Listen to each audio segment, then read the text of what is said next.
Man, I'm so happy to do this with you. I know, right? This is great. It's been years in the making. Totally. COVID years do not count, but for this matter, they will count because it's been... I even wore... but I wore my Tokyo shirt for you. Oh, man. Oh, we're definitely going to talk about this. I know we have a jam-packed 2 hours, but we need to talk about... There's so many things I need to talk about this, especially... I'm preempting this, but especially about Frankfurt, obviously, because I kept that in there. I was like, oh, shit. I'm like, yes, I got to put it. Because who else am I going to talk to about it? It's perfect. I want to hear about Frankfurt. So first of all, hey, I want to thank you for being so kind with me last week. Thank you so much for having postponed this podcast for me, because last week I had literally no voice. You can hear a tinge. I might be at 90% of my usual voice, so I lost my voice. Yeah, that's terrible. I thought it was just because I went out partying with a friend, Ganchev, on a Thursday 10 days ago, and I thought, yeah, well, I partied a bit much. That would have been the best reason. Yeah, but then, well, it stayed off. My voice stayed off for a few days, and then I started having chills or whatever, so I think I had some virus, something. So now I'm clear. The voice is almost back, so I can do the podcast. So thank you so much for having. Because I would have really, the whole day I was with tea and mints and other eucalyptus pastils. And I was trying to find a way to soothe my voice, but nothing was working. I was oh no, like a cat about to die. So, like you ate a cheese grater too. Exactly, absolutely. Right? So first of all, I'm gonna run the first thing I always do in all these podcasts, which is this. I just want to tell you both good luck. We're all counting on you. Oh, yes. I was waiting for that. I love it. So, yeah. So, good. My voice should hold. So, that's my good luck. And we don't need luck, because I'm so happy to doing that with you, Vinod. I will give you, obviously, a moment to introduce yourself for the crowd, the audience that doesn't know you yet. I just want to know one thing, because you're the other side of the world. You're in Vancouver. You've never been to Canada? Yeah, you have never been to Canada. We're all here waiting for you, Paul. I know, especially you. However, yeah, exactly. I have someone from the other side who's been working. I'm gonna tease that, who's been working at many airports in Canada. So it's great. Thank you as well for doing that on a Monday morning, because what you might not know is that here we're on Monday, May the 27th. In the UK, it's a bank holiday. Oh, fantastic. The irony in that is we had our bank holiday last Monday for Victoria Day. Yes, those of us out here in the former colonial lands still celebrate Queen Victoria's birthday. Oh, the irony. The absolute irony. What? Yeah. Oh, by the way, so when we were supposed to record 10 days ago, a week ago, there was this special night that most of the world enjoyed for 2 nights, the Northern Lights. Were you able to see any on your end of the world? It's funny you mentioned that, and we'll probably get into this as we kind of get into where I used to work and where I come from. The Northern Lights, yes, they did show up here in Vancouver, Seattle, all these areas. Myself personally, we did not go out to see it, but okay. Even those around us went just in the neighborhood. I think there was a bit too much light pollution. Yeah. But those that were able to kind of drive out to the dark areas. And then there was this funny theory of like, well, if you use your iPhone, you can see it versus the naked eye, which I kept hearing. Yes, because from here in London, so first of all, it never happens in London. We're quite far south when it comes to the UK. And I was like, okay, there's like people saying there's the Northern Lights. So I was going outside and I was like, is it my mind? Because then you start reading, like, is the sky kind of more bluey than usual in the evening? And as soon as I put my iPhone in the night mode, yeah, that was amazing. I could see it actually worked, right? Yeah, but the thing is, with my own eyes, it was not that. I mean, it was okay, but yeah, there wasn't too much light pollution as well. I've never seen the Northern Lights, the same way I've never been to Canada. Right. I've never seen the Northern Lights. I actually went 8 years ago, especially to Iceland to see them. I booked a hotel that is built for that. They build a hotel right in the correct coordinates so that you look exactly where you're supposed to look, blah, blah, blah. Fantastic hotel in the middle of freaking nowhere. And it snowed the entire night. So obviously couldn't see a thing. I mean, that was great because then I had like 3 meters of snow the next day, and I had to do off-roading with my 4x4. So that was amazing. That part I would never trade it for anything. But yeah, I've never seen the Northern Lights. So I will say I have seen the Northern Lights, but I've seen the Northern Lights with my iPhone, which is not the same. Quite. It's funny. For me, it's a bit anticlimactic because I actually grew up with the Northern Lights. What do you mean? I grew up in the Northwest Territories of Canada. I wasn't born in Canada, but we somehow immigrated, and that's where I lived my primary school and high school years. So for me, going out, I'd go to run and put the garbage out, and the Northern Lights are dancing on the street, no big deal, and go back in. So like it's a bit anticlimactic. I'm like, yeah, Northern Lights, okay, all good. But I do actually, you can even launch us right into a story if you don't mind about go ahead, please, Northern Lights. In one of my former lives as a cabin crew, with one of the National Airlines of Canada, WestJet, there was this flight run, and it was a 1-day pairing. So as a crew, it was a very nice day of work. So you'd start in Vancouver YVR, you'd then go on to Edmonton, and then go up to Yellowknife, which is the capital city in the Northwest Territories, and then the same thing in reverse. And we would fly one of the most ridiculous aircraft ever built, which is the 737-600. Yeah, we'll just drop that little nugget right there for everybody. So, but what was special about this flight, they timed it as a connector from the inbound Japanese carriers. Because, well, and I'm just generalizing, maybe it was more than the Japanese, but Asians would like to go up and reproduce under the Northern Lights because it was good for something, fertility. I don't know. I know, probably. I cannot comment, but that doesn't sound very foreign to me. It could be, it could be something that you say that you need to do. Yeah, of course, yeah. So the reason it was an easy day of work because you'd have these people that have come in off trans-Pacific flights, and then they were quote unquote resting. So that we'd run the plane to Edmonton, do a connection, and then do the run up to Illinois, and then we'd do the turn and pick up the people who have had a good time, and then they're just so knackered. Take them back to Vancouver to connect out. So that's my aviation memory of the Northern Lights. Well, I hope that a lot of people on a more, still not serious, but a more serious note, enjoy the Northern Lights from flights, because probably must have been quite great. It reminded me of a story. You might not have heard it being on a different continent, but I think it was a year ago. There was an EasyJet pilot who actually made a 360-degree turn over the ocean. So they were flying, I think it was from Manchester to Reykjavik, if I remember correctly. Mm-hmm. But again, it's more than a year ago. I think he saw the Northern Lights and he said, okay, only one side of the plane was able to see it. So they did a 360 turn, allowed the other people to see it, did a few rounds in the sky and then landed in, so that was obviously closer to Iceland, I guess. But so that's nice. So I hope that a lot of people were able to do that, because I was either not able to see the Northern Lights for any flights ever. However, probably was in a Dreamliner and they shut off the lights. Yeah, exactly.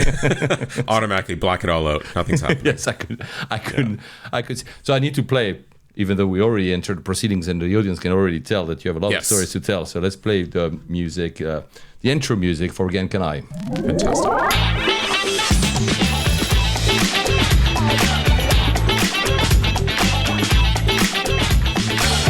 So, as I said, my friend Vinod in front of me, well, I'm going to let him introduce himself now, finally, after 10 minutes into this podcast, and knowing, this guy sounds fascinating, but who is he?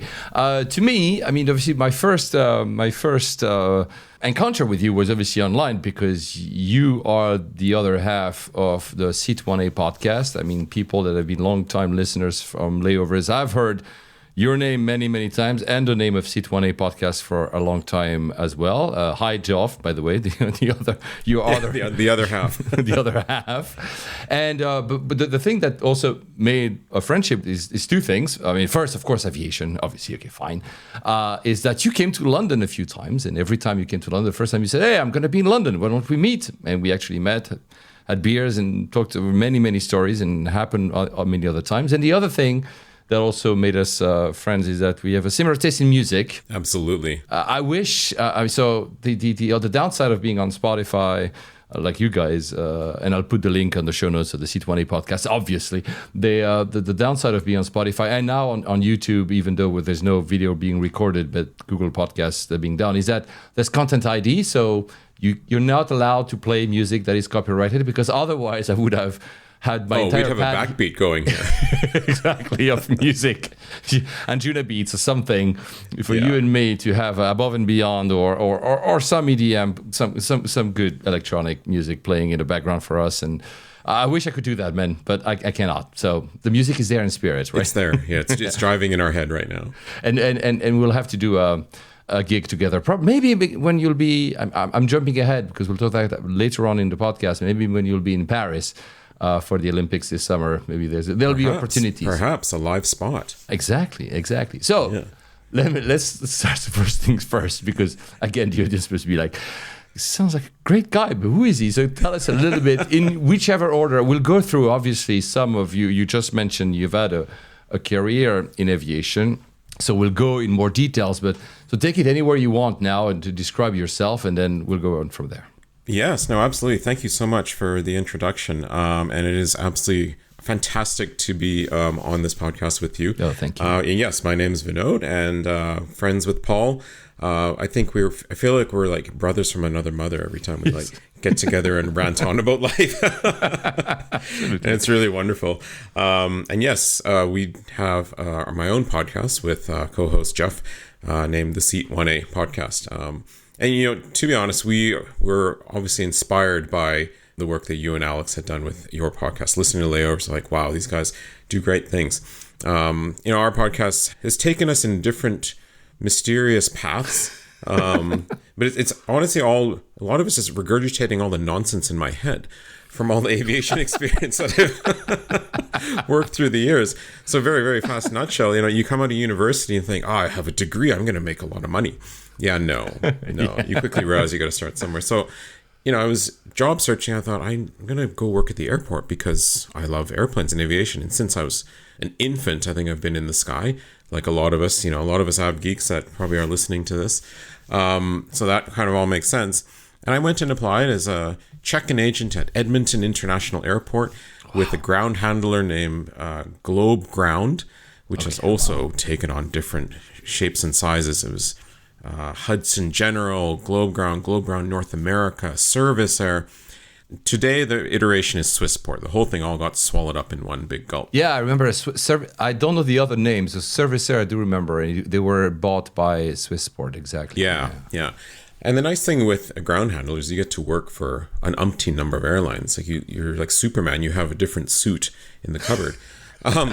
So they set me up to work as a check-in agent, and this was manual check-in. I mean, this is 2003. Wow. Manual check-in, which we could probably do a whole episode on the mysteries of manual check-in, like with seat stickers and handwritten boarding cards and not a computer in sight, and these weight and balance calculations that occur just from this.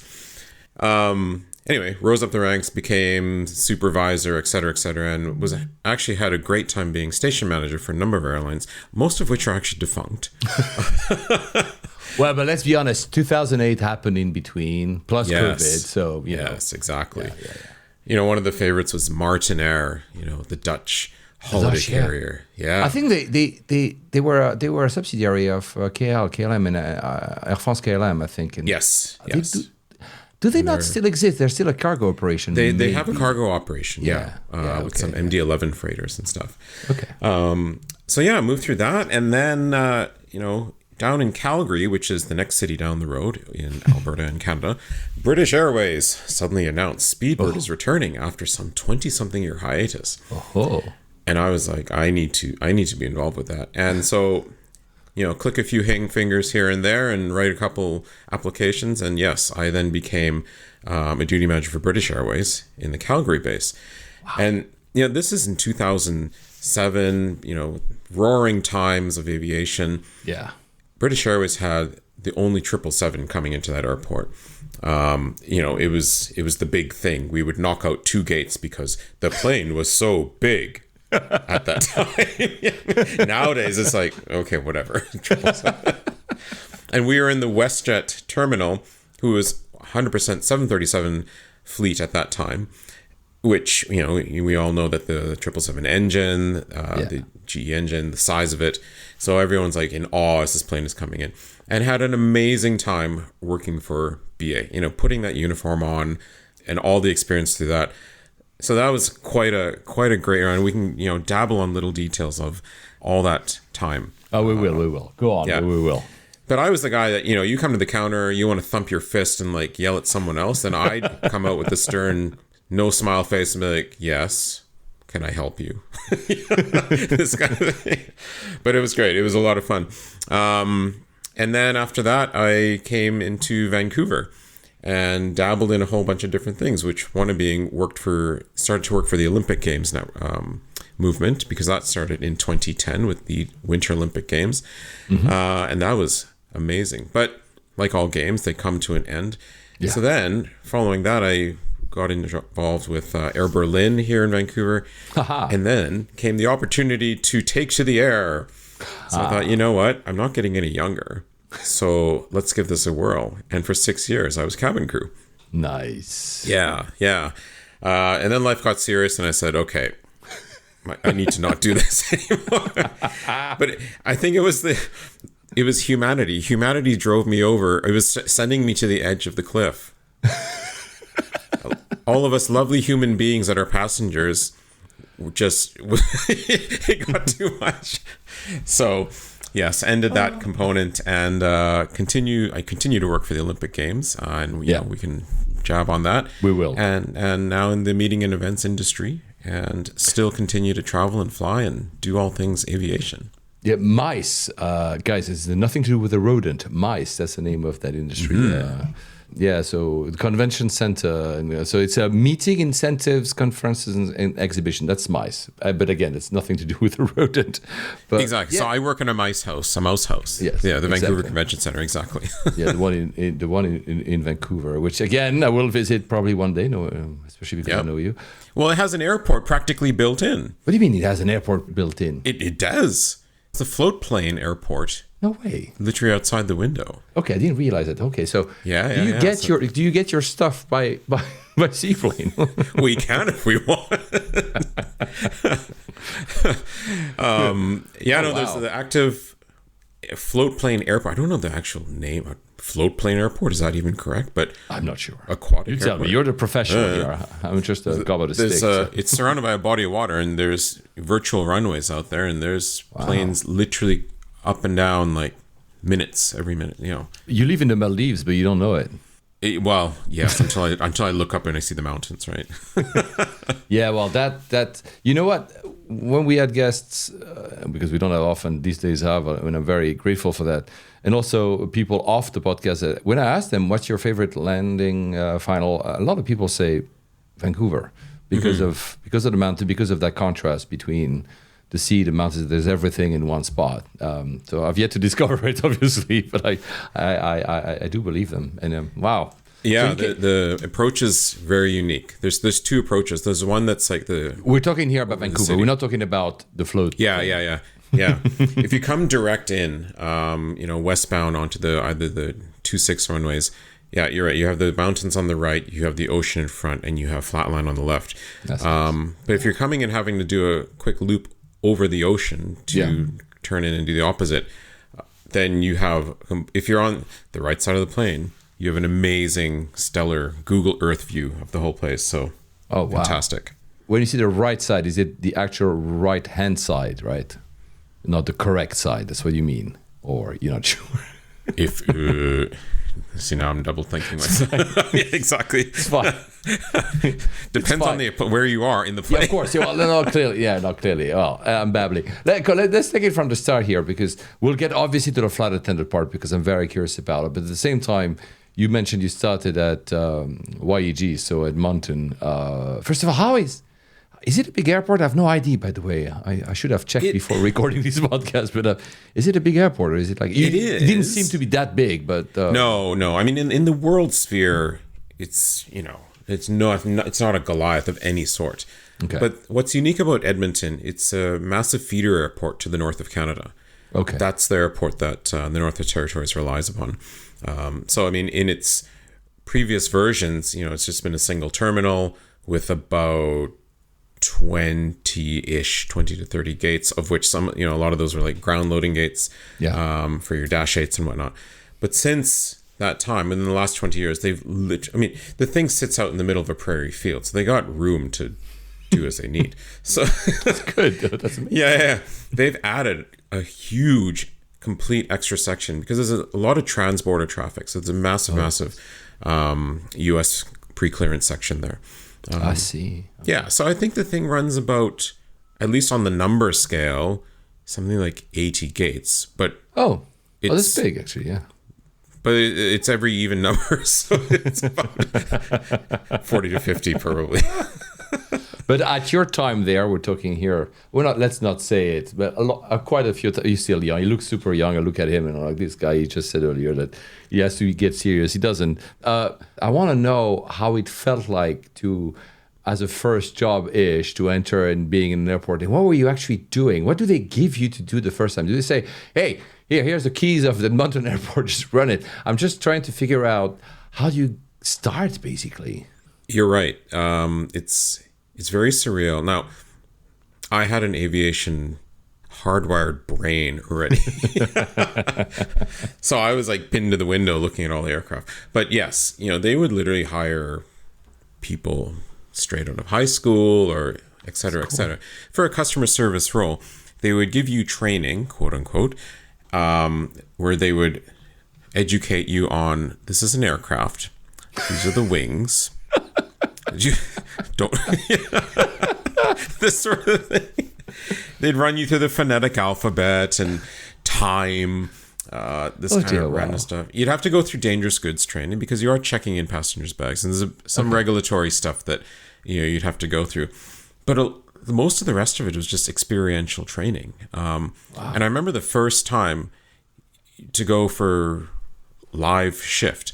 You go to the back, you go to the briefing room, and you're sitting there with everyone. You're all in uniform, and someone in a supervisor role comes in and says, "Right, today we're working the flight from here to generally Cancun or something like this. Yeah. 200 something people, blah, blah, blah. Here, okay, we have maybe a couple of people with mobility needs. There's X amount of infants, whatever.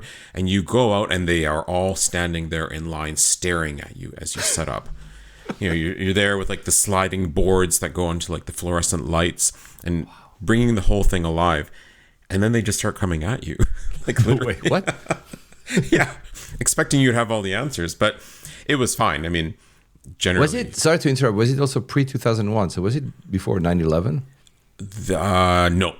Oh, so you were after. My time was post. Okay, yeah. So meaning the security, because you mentioned dangerous goods, it was already this heightened yes. era. Yes. Okay.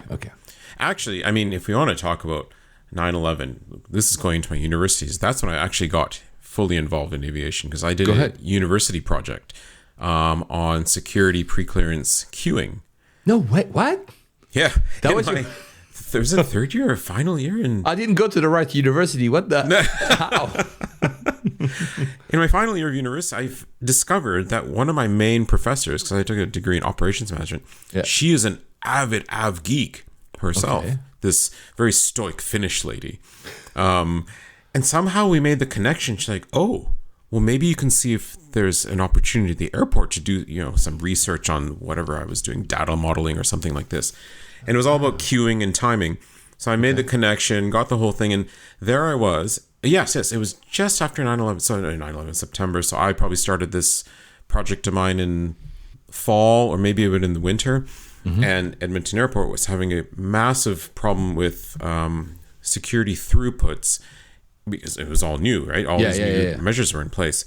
And they were also, in fact, about to model the concept, which was very prominent in the United States, of allowing public, as long as they went through security, to go through to the gates. Because that did exist in the past.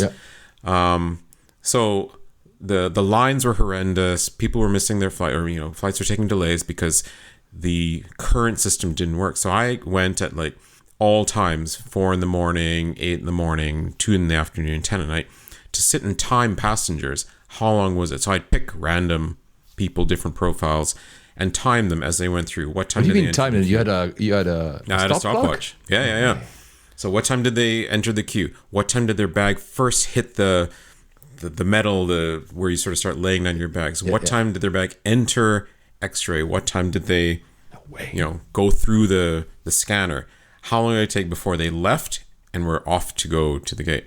So I did this whole data modeling thing and put the whole thing together and made a report of some sort. Wow. I can't even remember what the report said, but well, it was supposed to give recommendations to the airport authorities. Okay, you need to do this. You need to add more tables, or tell this position to do this, or you need more staff. Or it was very unique. It was very cool. So it was kind of trying to do queue pattern, flow management to try to see. Yeah. I mean, a lot of airports would still need that to this day. I mean, I'm sure there are people doing this. Oh, I could give a list. Right? We could make a list right now. Right. Sometimes I'm like baffled at how bad some airports are. And I'm not a specialist, but even someone with a very layman approach would say this does not seem to make a lot of sense. It's just because they do that because they've always done this way.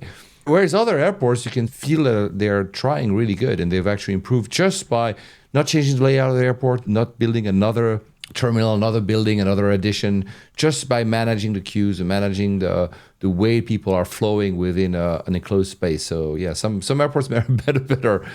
So yeah, you if that had been your job, you would still have a lot of incoming work, man. I'm pretty sure. Well, now unfortunately my blood pressure goes, like when I travel, if my wife's with me, when I'm in lines, I have to, like, I don't know, stare at the flower on the wall or something, because I'll start losing my what. I just get so, like, because you see it. I see it. I know too much about what could be done or what. Yeah. So it makes for interesting times. So first of all, did you like it? Did you like doing this? And then actually, let's put it another way, because that would be a clearer segue. Was the fact that you've done this study at university had anything to do with the fact that you were hired later on at Edmonton Airport? It was completely random. I would say random, actually. Okay, yeah. Yeah. I mean, I think I probably had it on my resume that I submitted saying, this guy's got something to do with airports. Sure, we'll hire him. But I think it did help me sort of, quote unquote, rise through the ranks at the time, because I understood the airport environment. I understood that airport in particular, which was great. But there was one thing, you mentioned, how much training, and here's one that shockingly people don't realize is driving the jet bridge. Mm-hmm. The lack of training that is given to drive the jet. I love it. I still love it to this day. Every time I see it, I'm like, I wish I could drive it, because it's like a massive video game. Of course. You're there with a joystick and you have like 360 control, and up pulls a wide body aircraft and you're like, okay, there's my target. Let's go. But you also then have those that, they don't even drive a car, and they're like, you put them in charge to take this jet bridge and gently mount it and kiss the door of a multi-million-dollar commercial airliner. Generally, it goes fine, but sometimes it can be a bit dicey. And it's funny, the passengers will never see that. But you had a training, or is that meaning that you never had a training and you just first time, hey, here's a jet bridge, just play with it? They gave us like a few hours of training, and then said, okay, well, next time you'll be mounting to a live aircraft, there'll be someone standing next to you to tell you what to do. But that was also, you never know what would happen. I picked it up fast, and I actually became a bridge trainer myself. No way. I took it upon myself to like train people properly. Wow. Wow. Oh, fantastic. Oh, so how long did you stay at Edmonton Airport? At that bit, did you stay for like 2-3 years? I was there for, let me think about this, about 4 years. And that includes the Martinair gig. Yeah, right. Yeah. Okay. Martinair, My Travel, Sky Service, Air Transat, Zoom. Yeah, Sky Service was a charter, kind of leisure more, right? Yeah, they did all the sunspots, and what was unique about them, they would bulk up their fleet in the winter with 757s that came across from the UK from First Choice. No way. And they were god-awful. Because the inside... the legroom, the pitch may have been a single digit, for all we know. And the seats... There's teal, and then imagine you take teal and give it to the Easter Bunny. It's like almost neon teal. The entire cabin was like this, migraine-inducing, horrible. And they packed I think it was 256 people on a 57. On a 57, oh wow. Yeah, So yeah, 200, it's very tight. 757, 200, not even the 300. Yeah. Oh wow, that's very, very tight. Oh okay. Yeah. And that was during the sunny season, or was it all year round? No, it was in the Canadian winter because the Canadians would then go Escape to escape to the hot sun, your Mexico's, your Cubas and things. Because on regular time they had 320s. What did they? We'd have 319s, 320s. Oh yeah, exactly. As well. And by the way, I didn't ask Martinair. Did you have what? So you said 737s, I think. Martinair would have been 67s. 67s. They had a very old. ERs, like 300 ERs, or which ones? 300 ERs. Yeah. Okay. Really, really old fleet. I mean, these things were breaking a lot. And we would do a triangle flight. So we go Amsterdam, Edmonton, Calgary, Amsterdam, or vice versa, depending on the day. Yeah. So they'd flip it each week. So we'd have to offload, full clear, and then reboard half the plane that was through check. Yeah. Board half the plane that was fresh, and then the next city would flip it again. So it was a very intricate operation. And that was also during the time when the liquids restrictions showed up. So that created a lot of chaos. Are these things you had to be involved into? I mean, of course, the regulation comes from the top, but then how you apply and how you make these regulations work at a customer level and for the airline, were you at all involved, or how does it work? Yeah, no, absolutely. We you have to inform the passengers at check-in. That's part of the legal thing. But it actually got invoked while one of our flights was in the air. Okay. I don't know why, the timing, something. The plane left Amsterdam, so the people boarded there was no restriction. When they landed in Edmonton, there was a restriction. Oh, shit. So they had to come through full clear Canadian customs, go back up and go through security to get back on the plane. But this time with a restriction, yeah. Now with the restrictions. So we took a delay. There was utter chaos. People had bought their duty-free, their perfumes, their alcohols, and we were checking in plastic bags of this stuff at the check-in counter. I just remember that in Calgary, the aircraft arrived and they opened the hold, and it was like the smell of perfume and alcohol because bottles were breaking left, right, and center, and it was just utter chaos. Yeah, that was not a good day at work. And that's the same type of job when you said then you were at Service Air, which we said is now part of Swissport. That was basically doing the same with multiple airlines. So you were doing with all the airlines that these handlers were basically catering for. Yeah, exactly. You're a person of all trades, so you can supervise one airline, you can move to another. I mean, the general format is the same, but you have to be signed off on their rules and regulations. And that was the joy of it. One minute you'd be working a Dutch carrier, next thing you're working with America West going to Phoenix, then you're doing the Sun crowd going to Cancun. So it was all sorts of different things, and the model still applies to this day. Yeah, of course. When you go around the world, you see people standing there behind the desk. If it's an outstation, it's like, okay, I wonder what other uniform they have in their cupboard waiting in the back. So yeah, because that was, just a quick thing. America West, that's American Airline right now, but he feels that American Airline is going back to America West, but that's another debate. He feels it's going back to being super local. So did you have to switch uniforms at every turn? So you do like, I don't know, like a Thomas Cook, and then that once that's left, you go and here like Clark Kent, you go into a telephone booth, and you're now what other airline you said, Martinair or Air Transat or whatever, and you just switch. Do you have Great question. Yeah, I'm wondering. Yeah, you would have to, depending on the airline's requirements. So Service Air would give you a generic uniform, basically a navy everything in this sort of patterned tie. But if the airline had a requirement, i.e., we'll keep going back to Martinair, that their staff needs to represent and be in uniform, then they would kit you out. And so, yes, you would have to. Now, as a male wearing a suit, it was pretty easy to just change the tie. Yeah. Or change the blazer. I mean, pants, white shirt. For my female crew, it was a whole different thing, because Martinair was all about the red.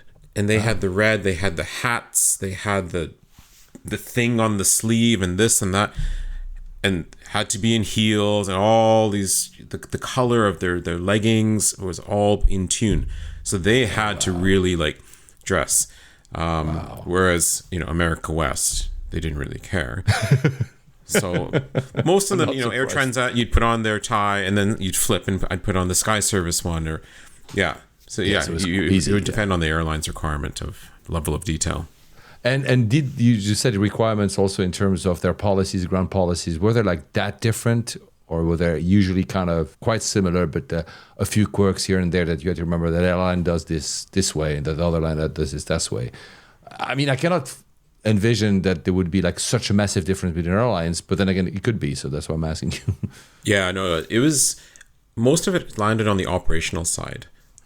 In terms of the weight and balance and the policies and that kind of stuff. You know, on the check-in side, it was pretty much the same across the board. You know, how you treat the premium classes would be one, or any sort of amenity discussion that went along with that.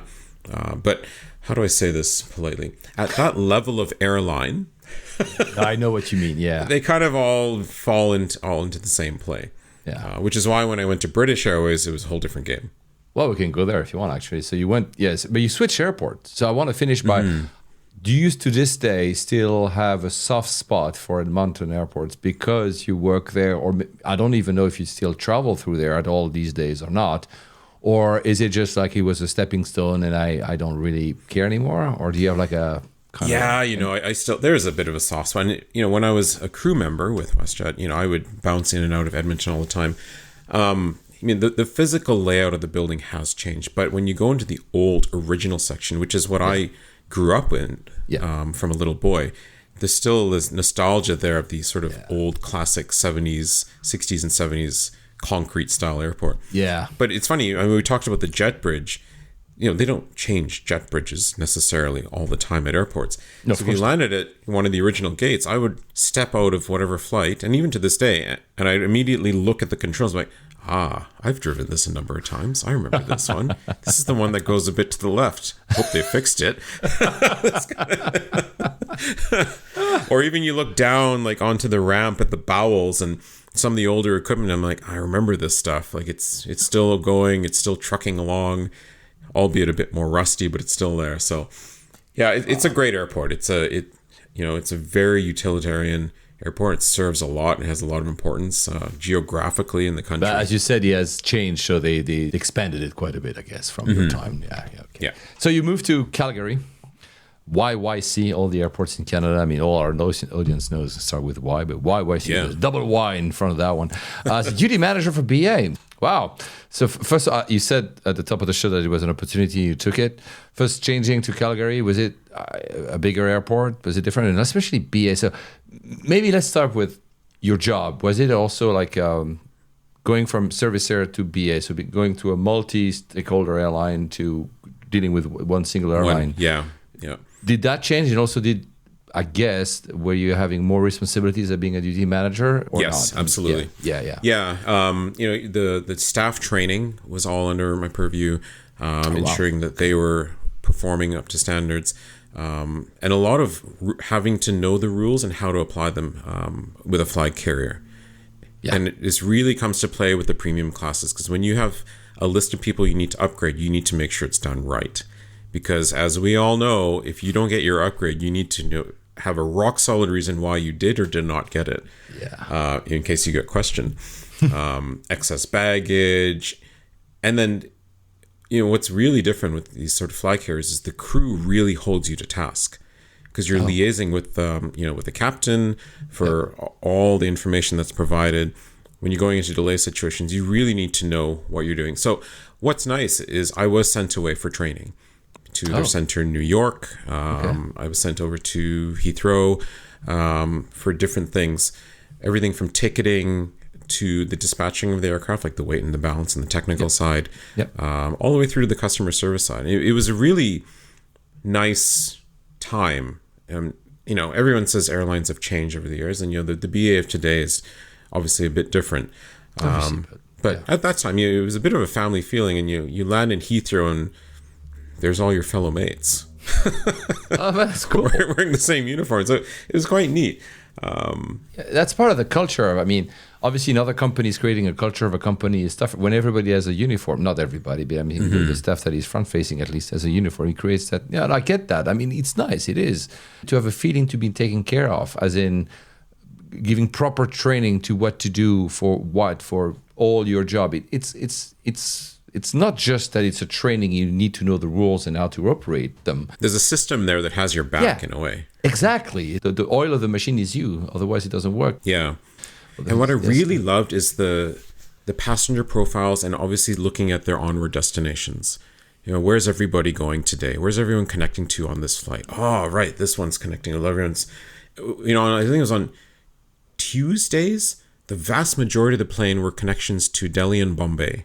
Okay. Or Mumbai at the time. Yeah. Because the way the timing on the Heathrow side, it made for a reduced wait time. Oh, yeah. So the travel agents, everyone, they flogged that particular day. And then there was another day where the flight connected well to maybe Accra or Addis. Addis, yeah. So we'd have, very much an African population kind of, taking advantage of that connection, which was fantastic. But the whole BA system flowed well. And you asked about, Calgary Airport. It was a bigger airport. It was a bit more of a faster, modern-paced airport. So it was kind of nice to move into that. Although, I have to tell you about the keys. The keys. So working in Edmonton, you get one key to open all your doors. Abloy key, right? So it's all keyed like that. So, in my first days of getting onboarded at the Calgary Airport Authority, okay, so you're passed it up. They're like, right, you need to get keys. And I went into this room, and there's this older man with a cupboard of drawers of keys, hundreds of keys. He's like, all right, what's your profile? What keys do you need? I'm like, I don't know. Here's a list, maybe about 20 or 25 different places that I would need to have access to. I walked out with about 20 to 25 keys on a ring. I'm like, you've got to be kidding me. Like, what has happened here? What have you not invested in? Okay, obviously it's the keying of your locks. So funny how these airports have their nuances. Do you, it might be a stupid question because I don't know, but you had your training, and you were accepted at BA, your training, etc. But Calgary Airport has to do their own onboarding, which is separate, and their own approval, maybe for security, or do they trust that if you're hired by BA, you're fine? You know what I'm trying to say? Is like, do they have to kind of say, okay, this guy can have access because he works at BA, or is it, hey, Vinod, we need to clear you as well on our own without trusting BA? And here's not a dash about BA; it could be any other airline working at Calgary Airport. Do they have their own procedure to onboard you? Yes to both. Like in terms of working as an employee at the airport, that's you're working for BA, or you're working for Service or whoever. But where it all comes down to is to get that security clearance pass. Yeah, and that's the national system. Yeah. So regardless of who. As long if you can pass through that, then you're good. If you can't, then you're not working. Exactly. No, exactly. Yeah. No, it felt natural, but I just still wanted to ask the question. So yeah. So there is a link. Yeah, there. So how was that different? Because suddenly you go from, you said you have to train, you have a training, you're proper BA. So this time you don't have to go into a telephone booth and change ties or shirts for every turn, but did you feel like an upgrade in a way? It did. Or did Yeah. And maybe it was because you mentioned these particular flights. Did the joy of working with that, was that every day you came into a routine that said, oh yeah, the quirks on the Mondays are this, the quirks on the Tuesdays are this, and the quirks on the Wednesday. Was it a bit like that to have a different type of? Whereas before maybe the quirks came. Oh, this one is Thomas Cook, and this one is America West. So the quirks were different. Is that how you see exactly? It? Yeah. It all came down to the performance of the station and being able to start then fine tuning on that by knowing how each day, how the team operates, and then you start to get to know the crews as well. Because they're often the same. Yeah, they're often the same, and you become part of the larger network because if a BA flight would cancel, you'd have to reaccommodate passengers. So the next thing you know, you're working with Air Canada. It's like, hey, we need space on your flight. Let's make this happen. Now you're working together with another flag carrier and their systems, which was quite nice. When you're working in the charter world, you're basically on your own. Here's some vouchers. We're going to hope the plane gets fixed. Don't yell at me too much. please go away. BA is like, all of that's in your mind, but you actually have to do something. No, but it's very true. This is how you feel. Whereas obviously you said yourself for a full flight, you said you had to take care of these premium passengers particularly well because you were asked to. Obviously, if you have a flight canceled and you have either people with status or people sitting in the front, I guess you have to be very proactive to make their lives as not complicated as possible, because otherwise, of course, it'll turn there against BA and be very furious against them. Well, I was in a good spot because one big flaw that BA had with bringing that 777 into Calgary, the aircraft was completely mismatched to the yield. And what I mean by that is they were sending us the 4-class 777-200. No way. So we had First, we had Club, we had Traveler Plus, and we had Traveler. But the yield on the ticketing side was primarily economy. No word of a lie, we would have days when we would be negative 50 or 60 oversold in economy. No way. And the rest of the front is open. How on earth do you figure out who to upgrade and how? So it was like Christmas. Do you have an algorithm? Is it? Nah. No, I'm just trying. Honestly, I'm trying to figure out. First of all, I need to move to Calgary and fly with BA, but right, yeah, of course. But is it because you've seen somebody fly regularly? Like, okay, this guy or this woman flies all the time, so let's give him a gift. Or is it? How do you decide? Yeah. So you'd come into shift, or maybe the day before, and you'd see this. And, oh, great, we're gonna have to work our magic here. First thing you do immediately is you go into the system and look for anybody. What's your statuses? Yeah. What's the profiles of people? So you look for, status as the first one. You look for, there was a term called MVCC, Most Valued Corporate Client. Oh. So I believe, there'd be... To pay. Yeah. So Calgary, being an oil and gas hub, yeah. Shell Industries was one of these things. So anyone on a Shell business trip pretty much was getting an upgrade. We'd look for any paid requests, and we sort of work through that and see what would happen. On days when we'd have, this is the extreme, the 50, the 60. Of course. If it was like 20 or 30, is a bit more manageable. Oh, we'd also look at what staff are flying. Of course. Are there retirees? Are there pilots? Like, what are we doing here? At the end of the day, you're right, though. There would be about 10 seats that I still need to move. And so we had our whole team trained, just like you said. Okay, this person dressed well, treated me nice, said something nice, mark them down. So you kind of collect this list of who's who in the zoo of the day. And as you're about to start, 1 hour out, you're about to start closing the flight, you start rapidly going through and be like, okay, what's the deal? Who do we have? Okay, this is a solo individual, easy. Oh, there's a couple. Oh, honeymoon, all this kind of stuff. You start listening to all these stories about life and all the tales of woe and figure out, okay, let's do it. That's nice. So it was literally Christmas in Calgary. It's the best place to get an upgrade at that time. It's terrible. Yeah, but at the same time, I know that we live in a world that is run by algorithms and policies, but it's nice to give some leeway like you had, because it's at the end of the day, you want to have a little bit of personal touch.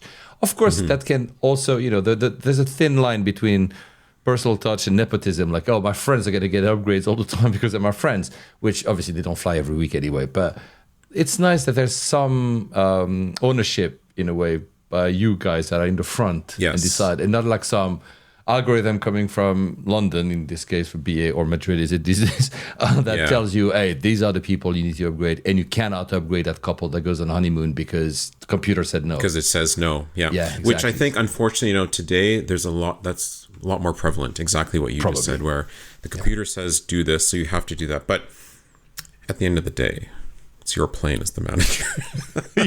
I've never been in your position, but at the end of the day, you are there. You're in front of the door on the aircraft that's going to close. You can have a little bit of leeway. The story I told when I was downgraded by Turkish Airlines, and ended up having the entire exit row for me because the guy wanted to, because I was so easy about it, like, oh, it's fine, no worries if I'm getting downgraded. I'm sure there's no policies there. The guy said, okay, the guy didn't make my life hard, by complaining that it was upgraded. And I'm not a hero or whatever. It's not the point of me telling that. But I think this is typically a story where the guy says, you know what?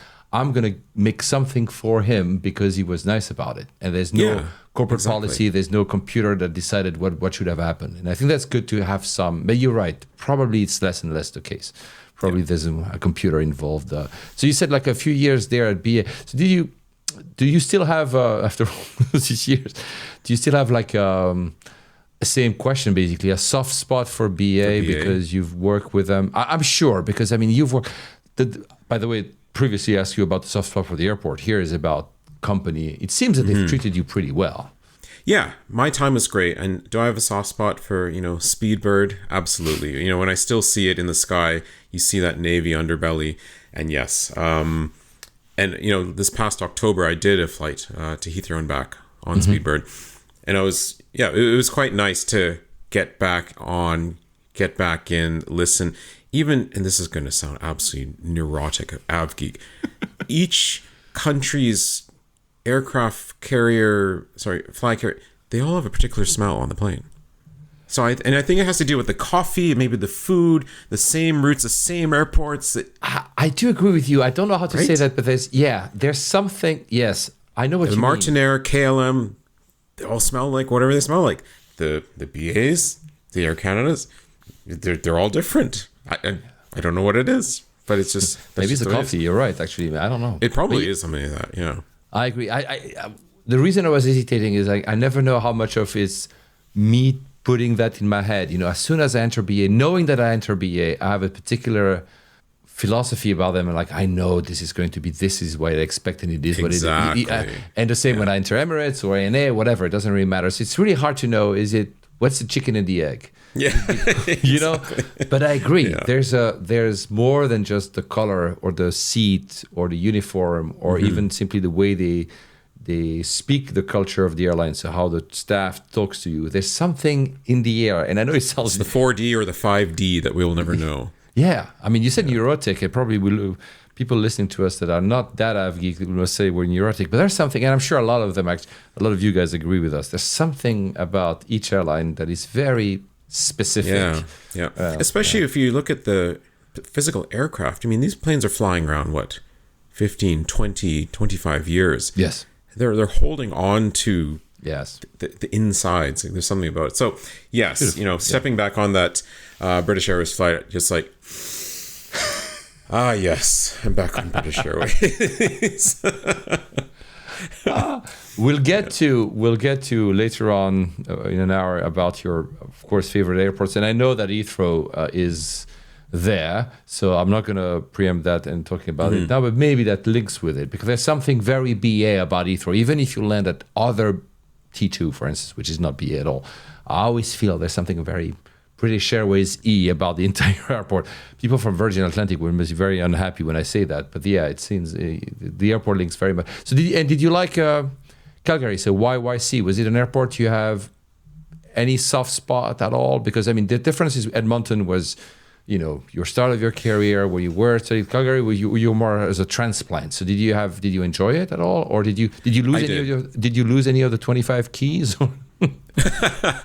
Actually, no. Shockingly, somehow, I think I started to just leave some at home because this is useless. I'm just going to ask someone else that has 10 pounds of weight in their pocket to open the door for me. No, Calgary. You're right. Edmonton's like that sort of homegrown, raised with airport. Calgary is my sort of performance airport, because Calgary then stayed in my life when I was cabin crew with WestJet, because that was their headquarters.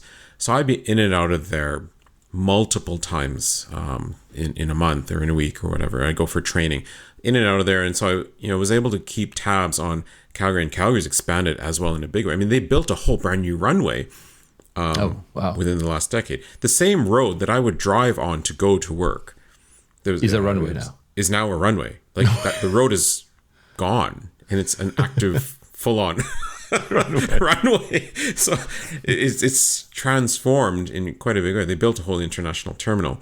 That's good.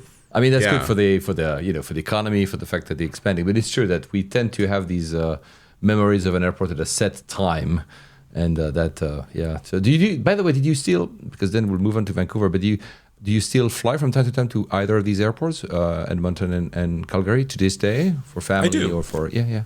Yeah, Edmonton once in a while. And funnily enough, next week I'm going to Calgary for a day trip on an airline called Flair. Flair. What was that? I'm going to pin drop that. Oh boy, it's a ULCC here in Canada, it's going to be my first time on it, but we'll give it a go. We'll see what happens. I'm sure it's gonna be fine. Yeah. So then, again, guys, you can see we could talk for each of these chapters forever, but we also want to respect your time and the limit of time that Vinod is giving me this morning. So, and then that's your first, I think, if I remember correctly, that's your first move into the Olympics world. I think after BA, you moved to the Vancouver Winter Olympics. The reason it matters with our AvGeekery comes later, but I still want you to describe it, because it must be really fun to work with the Olympics. I know it's probably a big machine. It's not probably, it is really a big machine to broadcast all around the world. But did you step out of the world of a few years of working in airlines, enter into Olympics like, holy shit, this is totally different? Or why were you able to find wayfinders and say, okay, these processes that we've done at BA, I get how I can reapply them here at the Olympics, because they need some kind of way to find a way around or something. You know, there's actually a funny interlude here, which I don't think I even told you about in all our fun times at a pub. The reason I actually did stop working for BA is, well, I got so inspired by all these BA pilots that I was quote unquote hanging out with. And we got a great upgrade story about that, sort of loops back into that. That at that time I said, I want to become a commercial airline pilot. Oh man, I get you. Right? I've had that in my life. So I was in my early 30s. I'm like, this is the break point. I mean, yes, you can do anything at any age, but I'm like, if I'm going to make a go of it, this is kind of like that last hurrah. I had looked at all the accelerated training in the UK. I made a trip over, Oxford Aviation, all these places in Spain and Jerez. Went down there. I'm like, oh, can I come and do this? But the costs are, of course, astronomical for, in dollar conversion. And then I found one school out here in the Lower Mainland, which is the greater Vancouver area, that offered an accelerated program. Oh. So just like the UK, 0 to commercial pilot, 18 months. Fantastic. Because the general way that pilots train in Canada is you kind of go along at a slow pace, and you have to do what we generally call bush pilot flying, where you just fly, which is real flying as well. I mean, that's like, of course, the crazy stuff. And I was like, I need to do that, but I'm not getting younger. Anyway, accelerated program. So I stopped BA, I came out to do that. And you mentioned the year, the 2008 financial crisis. And the funds that I was using to do this got completely blown apart by the financial world economy at the time. But I was already, on my way to private pilot licensing, done solo. I was up there in a Cessna 172. Oh, wow. So that's why when we have pilots talking and stuff, it's sort of near and dear to the heart, because I kind of know what all that is. Oh, wow, man. More AvGeeking. Wow. So I had to stop. So here I was, jobless in Vancouver. I'm so sorry to make these memories resurface. This is amazing. No, it's a good thing. Wow. It's a good thing. So here I come into pilot school, like trying to wear a uniform and stuff, and it's like, okay, well, I'll just fly my 172. It's fantastic. But just to be able to experience flying an aircraft is amazing. I agree. So then there was this thing called the Winter Olympics showing up. So I was desperately trying to find a job. And there was this posting to work for OBS, which is Olympic Broadcasting Services, the host broadcaster. Applied, timing, and nailed it. And next thing you know, I was working for OBS and became the manager of transportation. So managing all the transport aspects for the host broadcast media for the games. Which was an incredible experience. I'm sure in itself. Wow. But that was obviously time limited, because the Olympics go on for what they go on. I mean, you get onboarded before. Obviously, it's not that you start the first day of the Olympics. It was a full year experience. Yeah. By end of March of following the games, that was it. It was over. Exactly. Yeah. And then, of course, the Olympics is not that, there's the next Olympics starts in a month in another country. So there's, you could transfer, but you decided to go back to flying. To fly to the airline world. or Airport World? Was it directly Air Berlin? Was it that you went from? Well, they needed help. So many interconnected webs here. My former colleague at British Airways in Calgary was now GM of Service Air in Vancouver.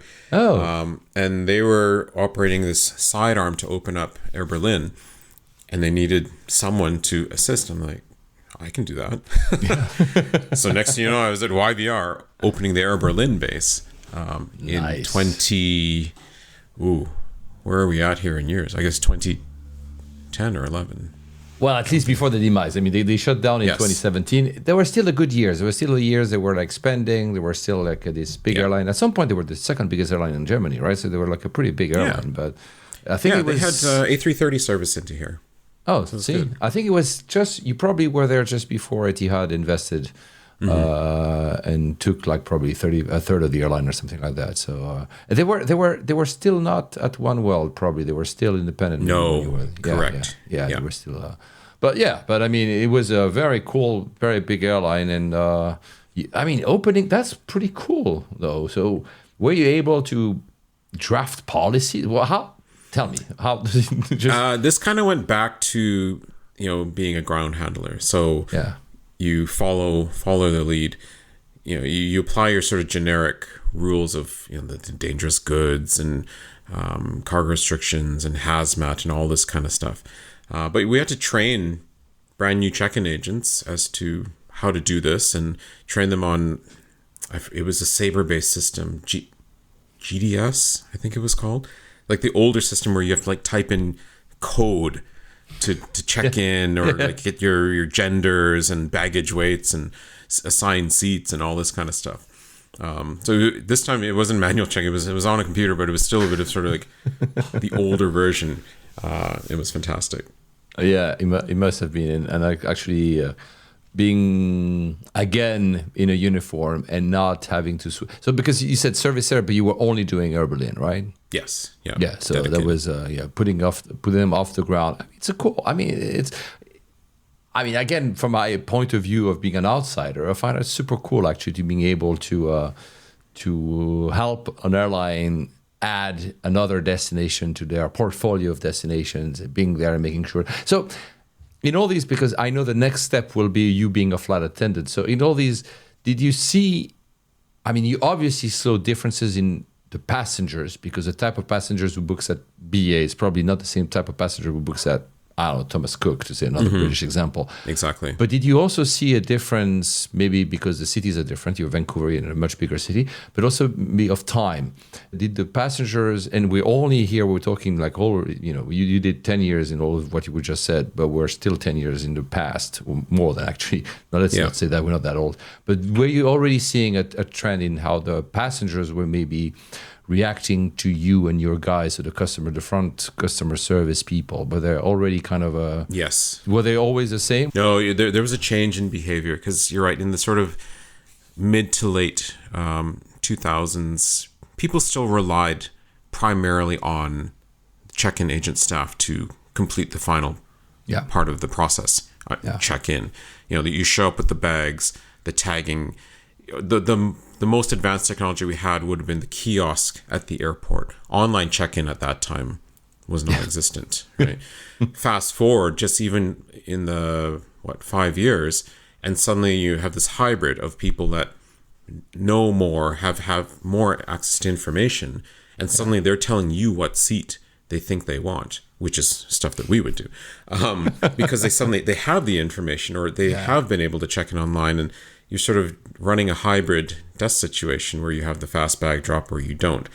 So it starts to get really interesting. Another component that existed that a lot of people don't realize is the whole side of the passports and the visa checks. In the BAA side with connections, we really had to be on our game and be fully updated to the day as to who's allowed to connect at Heathrow. Are they just in transit lounge? Are they stepping outside, inside?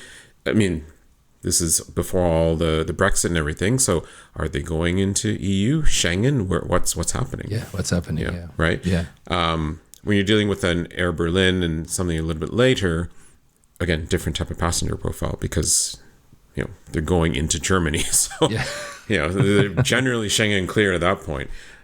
So was it easier? Yes. But there's something to be said about working for a outstation airline servicing one destination. You're doing one, maybe two flights in your day versus, you think about just even in the US or even here in Vancouver, the people that work for Air Canada, they come to work and they're handling however many flights. Yeah. So the flights are nothing. The flight itself is nothing special. It's just part of the procedure. Yeah. Whereas you flip it and you're working for the one solo carrier, that whole flight, that whole aircraft, the crew, everything is your shtick of the day, and you sort of take a bit more pride in it. Yeah, it's the thing. Yeah, 100%. And by the way, I should mention that Air Berlin hasn't. I mean, there was now defunct. Hadn't made a profit for a long time, and I think the year you were at Air Berlin is the only year they turned a profit, so they can thank Vinod, and then they went back to being in the red because you left. and you left for what is it? Sunwing? Did you leave for? That's right. Yeah. So Sunwing, first of all, can you place for people what is Sunwing? Because Sunwing for me looks like something that pre-existed, was before WestJet, but I'm not exactly sure either. Sunwing essentially is your holiday charter carrier, but not. Okay. Let's take the word charter out of it, because I think charter is almost a thing of the past these days. Mm-hmm. Charter was in the you have certain days and certain flights, and you have to get a bunch of people together to let that flight go. Sunwing is now a leisure carrier. We'll call it that. Okay. More of a low-cost leisure carrier. So they fill in they are actually affiliated with TUI, the whole TUI group. Yep. Your Thomas Cook, your TUI, that realm. So where Sky Service fell off, Sunwing picked up. So in Canada, you have to now speak both English and French to be a flight attendant, because French is our other official language. Yeah. But at that time, only a couple airlines are hiring those that don't officially speak French. Okay. I can understand, je comprends. But in terms of officially being able to do it, I had even applied with Air Canada years ago, and didn't even make that first test because I wasn't quite up to par. Okay. So Sunwing was hiring, and all my old ex-Sky Service buddies from the cruise side, they were like, hey, come check it, come fly with us. So I thought, let's give this a go. And yes, I was hired pretty much right away. Wow. And joined as cabin crew with Sunwing. So that must have been very different, because the onboarding, we talked about you being onboarded as being a duty manager, being onboarding on the ground. This time you're in the air, so I'm guessing the training is not exactly the same.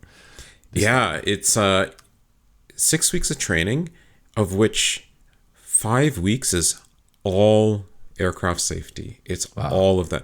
A lot of people, I think, have this premonition like, they're doing this training on how to be fancy and serve in the cabin. That's literally just days. It's all about, you have to become one and pass tests on the manual for the aircraft, the safety manual, on all the procedures, knowing how everything works, medical, hardware, boarding procedures, call signs, everything. So it's quite good. And there's a test. What kind of aircraft was Sunwing? 37s, 800s. So you were certified on and so you said a test. So you had after these 5-6 weeks, you had a test on all these. Well, you had a weekly test. Weekly so basically test, on every we'll generally module, say chapter or module. You have to pass, and I think 3 strikes and you're out. Wow. Once you fail 3, then you're done. You're kicked out of class, and that's the end of it. Clearly you were not, because you ended up... Yeah. So it was great. And having that ground station knowledge helped, I suppose, because it put a whole different perspective. They're teaching people how to be flight attendants and what to do at airports. Well, I already know the what to do part at the airports, because I was the person on the other side. So it was really, really cool marrying the two worlds together.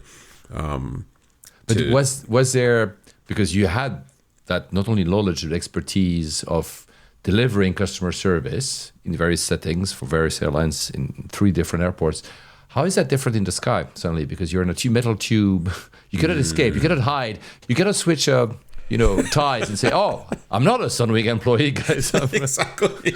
I'm in Berlin today, actually." So, how was it? I mean, I don't know. I understood the profile of Sunwing. I've obviously never flown them. How was that? Maybe that learning curve for you? Yeah, it was very different because you just nailed it. Like, when you're on the ground, no matter who and what nonsense you deal with at the counter or at the gate or this or that, you chuck them on the plane, you say bye-bye, you slam the door shut, and you walk away and be like, oh, I can go home now. Enough of that. Now, I'm stuck with these people on the other side of the door. Yeah, it was very different, really, really. And you really have to play a lot of psychology to figure out what's this flight going to be like? What's our passenger profile? Do we have troublemakers? Hopefully not.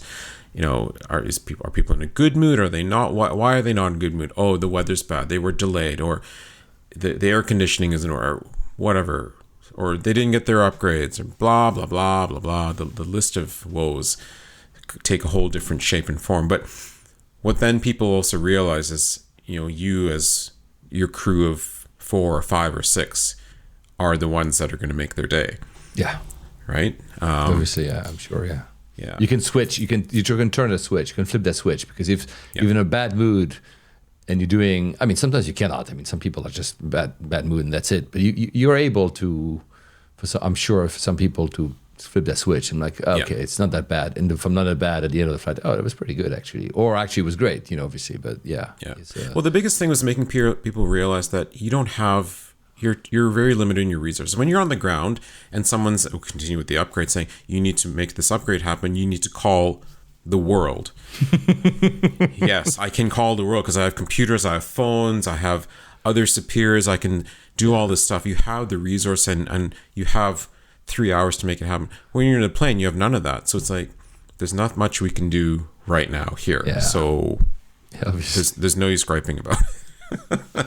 I want to talk to the president of the world. I mean, So, but you said, was it Sunwing the whole way, or did you transfer to WestJet? Because I know that currently, nowadays, I think Sunwing is a subsidiary of WestJet, but I don't know the timing of that. Yeah, at the time, Sunwing was its own thing. Its own thing, okay, yeah. So, yes, I opted to then switch over to WestJet because why not fly for one of the national carriers?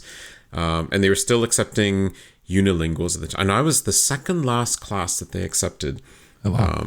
As a official non-French speaker. It was actually during the time of the Olympics. I had applied in like April and then was told no opportunities available. And then I was in London actually when I got the call saying, "Oh, we have space in the class." I'm like, "But I thought that they weren't taking anyone that doesn't speak French anymore." "Oh, we've changed our policy." Fantastic, sign me up. Was it a different type? I've never flown WestJet, so that's why I'm asking this very candid question. Is it a different type of airline, different type of passengers, and thus different experience for you? Is it? Yeah. In Canada, there's always been like 2 major players. There's been your sort of Air Canada, your mainline, historical, government-backed airline that's always been there, kind of like the BA, essentially equivalent. Yeah. And then you have the one that's trying to be fun and friendly. Yeah. So if you can almost compare WestJet with Virgin. I was about to say, this is Virgin Atlantic here, right? Yeah. Okay. Yeah, they compete on the same routes. They serve the same markets, and they move people across this massive country side by side. So going to WestJet at that time, we would always laugh saying, "Oh, you're about to drink the Kool-Aid." They were extremely customer focused and extremely customer centric with quirky people they would hire. Flight attendants that would, sing songs on board and tell these horrible jokes. And I was like, oh no, that's not me, but okay. But I mean, the passengers loved it. And the people that would fly on WestJet, they wanted to enjoy and have an experience. Whereas there's passengers that just want to get from A to B, like you and me. We just get in, we plug in, we have our way of travel, and we just go and we're done. So the WestJet passenger profile was a lot different in that sense. Yeah, as little fuss as possible. You just want to get A to B. And did, because I'm guessing the training, I mean, first of all, was it the same aircraft, but also did some of the training transfer, or did you have to start over? You have to start over. Yeah, that's what I guessed. Yeah, so the Yeah. entire training, was it the same? Was it also 37s? It was all 37s. Yeah, so they had the 600, 700, and the 800.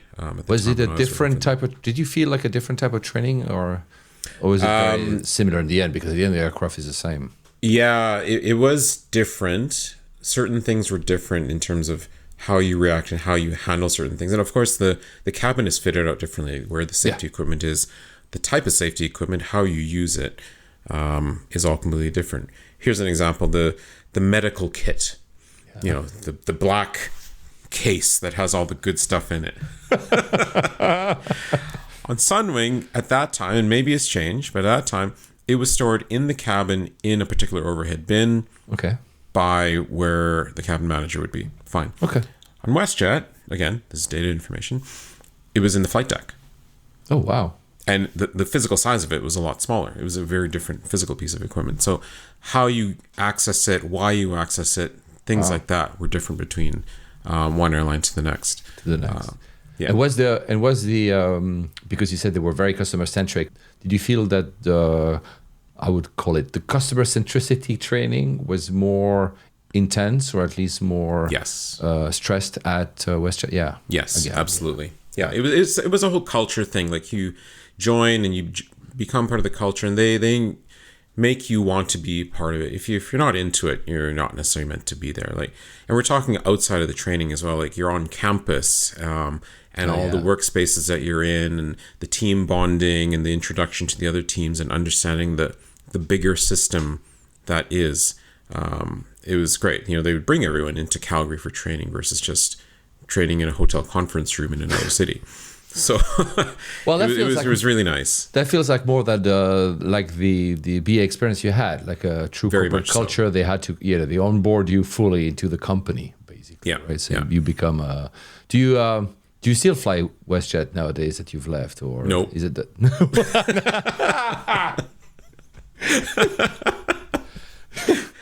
Well, one primary reason is because I can't earn the right type of points with them. Oh, why? Are they not part of any? They're not part of properly out of anything. Oh, they're still kind of their own thing. They have their own dollars, but no. I have the same problem with Virgin. So I flew Virgin Atlantic once 2 years ago for the first time, but.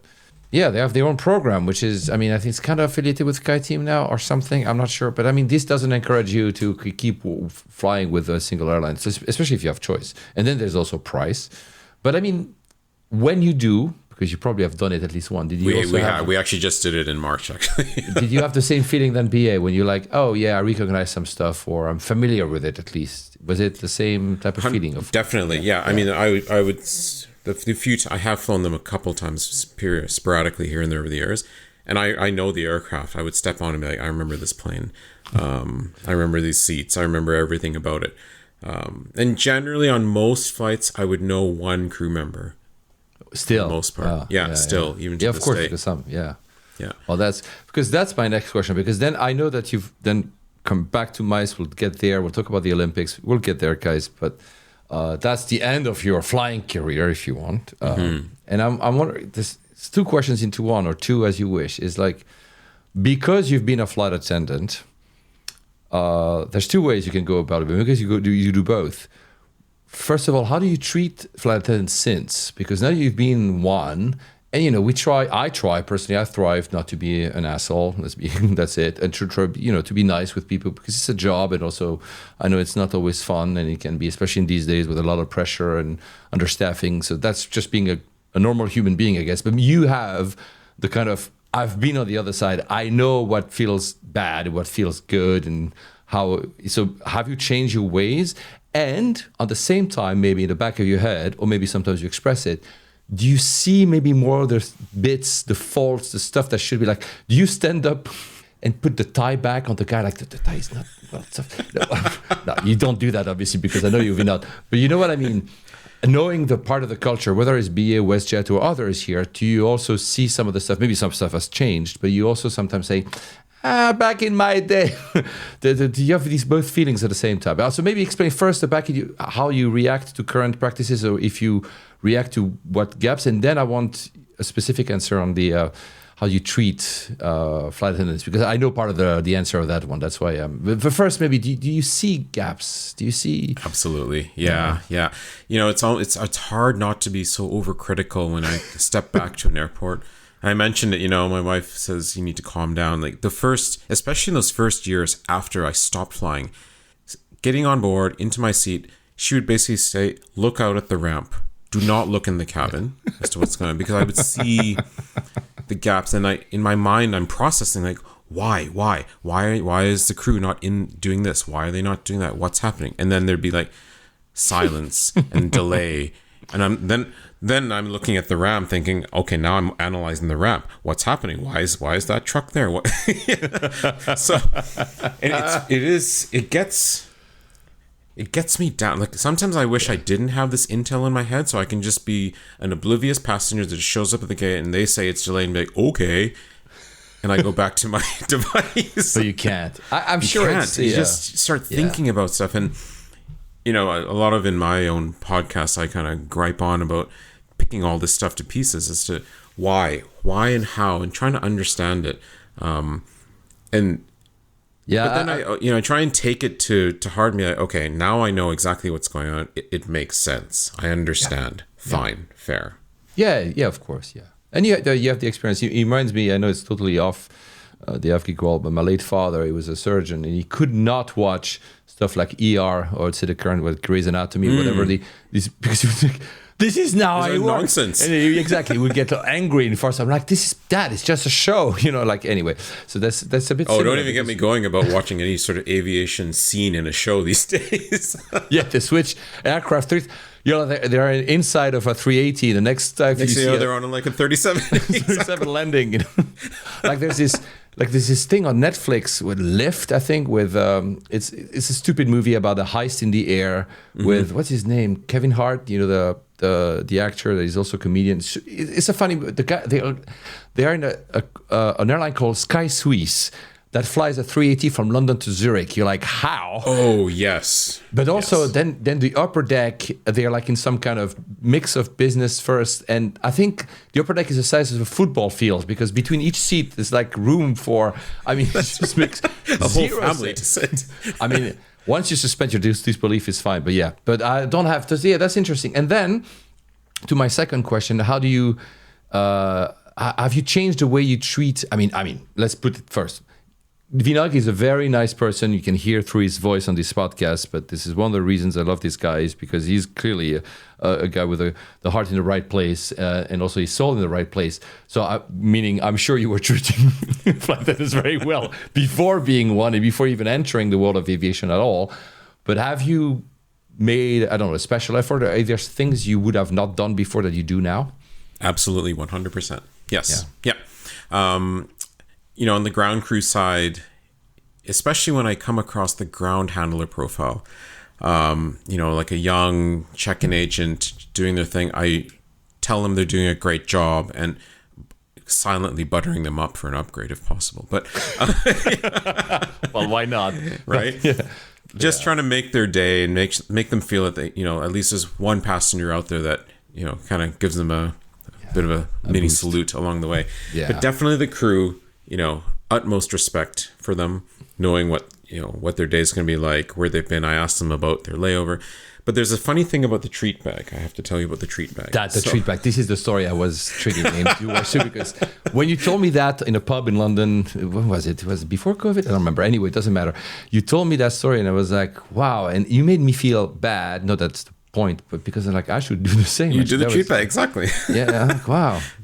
So when you work working for WestJet, you have interline benefits. So you had the great standby privileges on the world. And one of the things we would do is you just call it treats for the crew. It could be a box of chocolates. It could be a gift bag with, little fun hand sanitizers, whatever, something for the crew. So I would made a thing of this because my long-term friend, she said, when I first started doing standby trips, like, make sure you take treats for the crew because A, they are crew and you are crew, but also you want to get the upgrade. Oh, right. Yes. Okay. They want you to know who you are. Yeah. And so I started doing this, and on every standby flight, I would just give something, whether it be a 380 full crew or a little, Q400 with just the 2 or 3 of them on board, just to be like, you know what? Thank you for your hard work. I'd write a little note. Thank you for your hard work. It's a pleasure being on board today. And but there's also a second thing to that.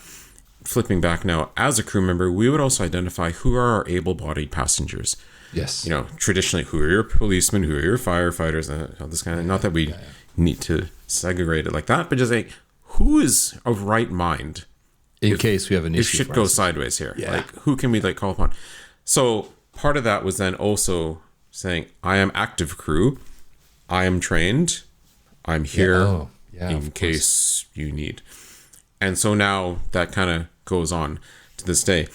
But now there's a bit of a twist where I have a 3-year-old son, and I make it a point to get his logbook. He has a little logbook for all his flights, and make sure that goes up to the flight deck. And it's just this whole, hey, I just say I'm retired crew.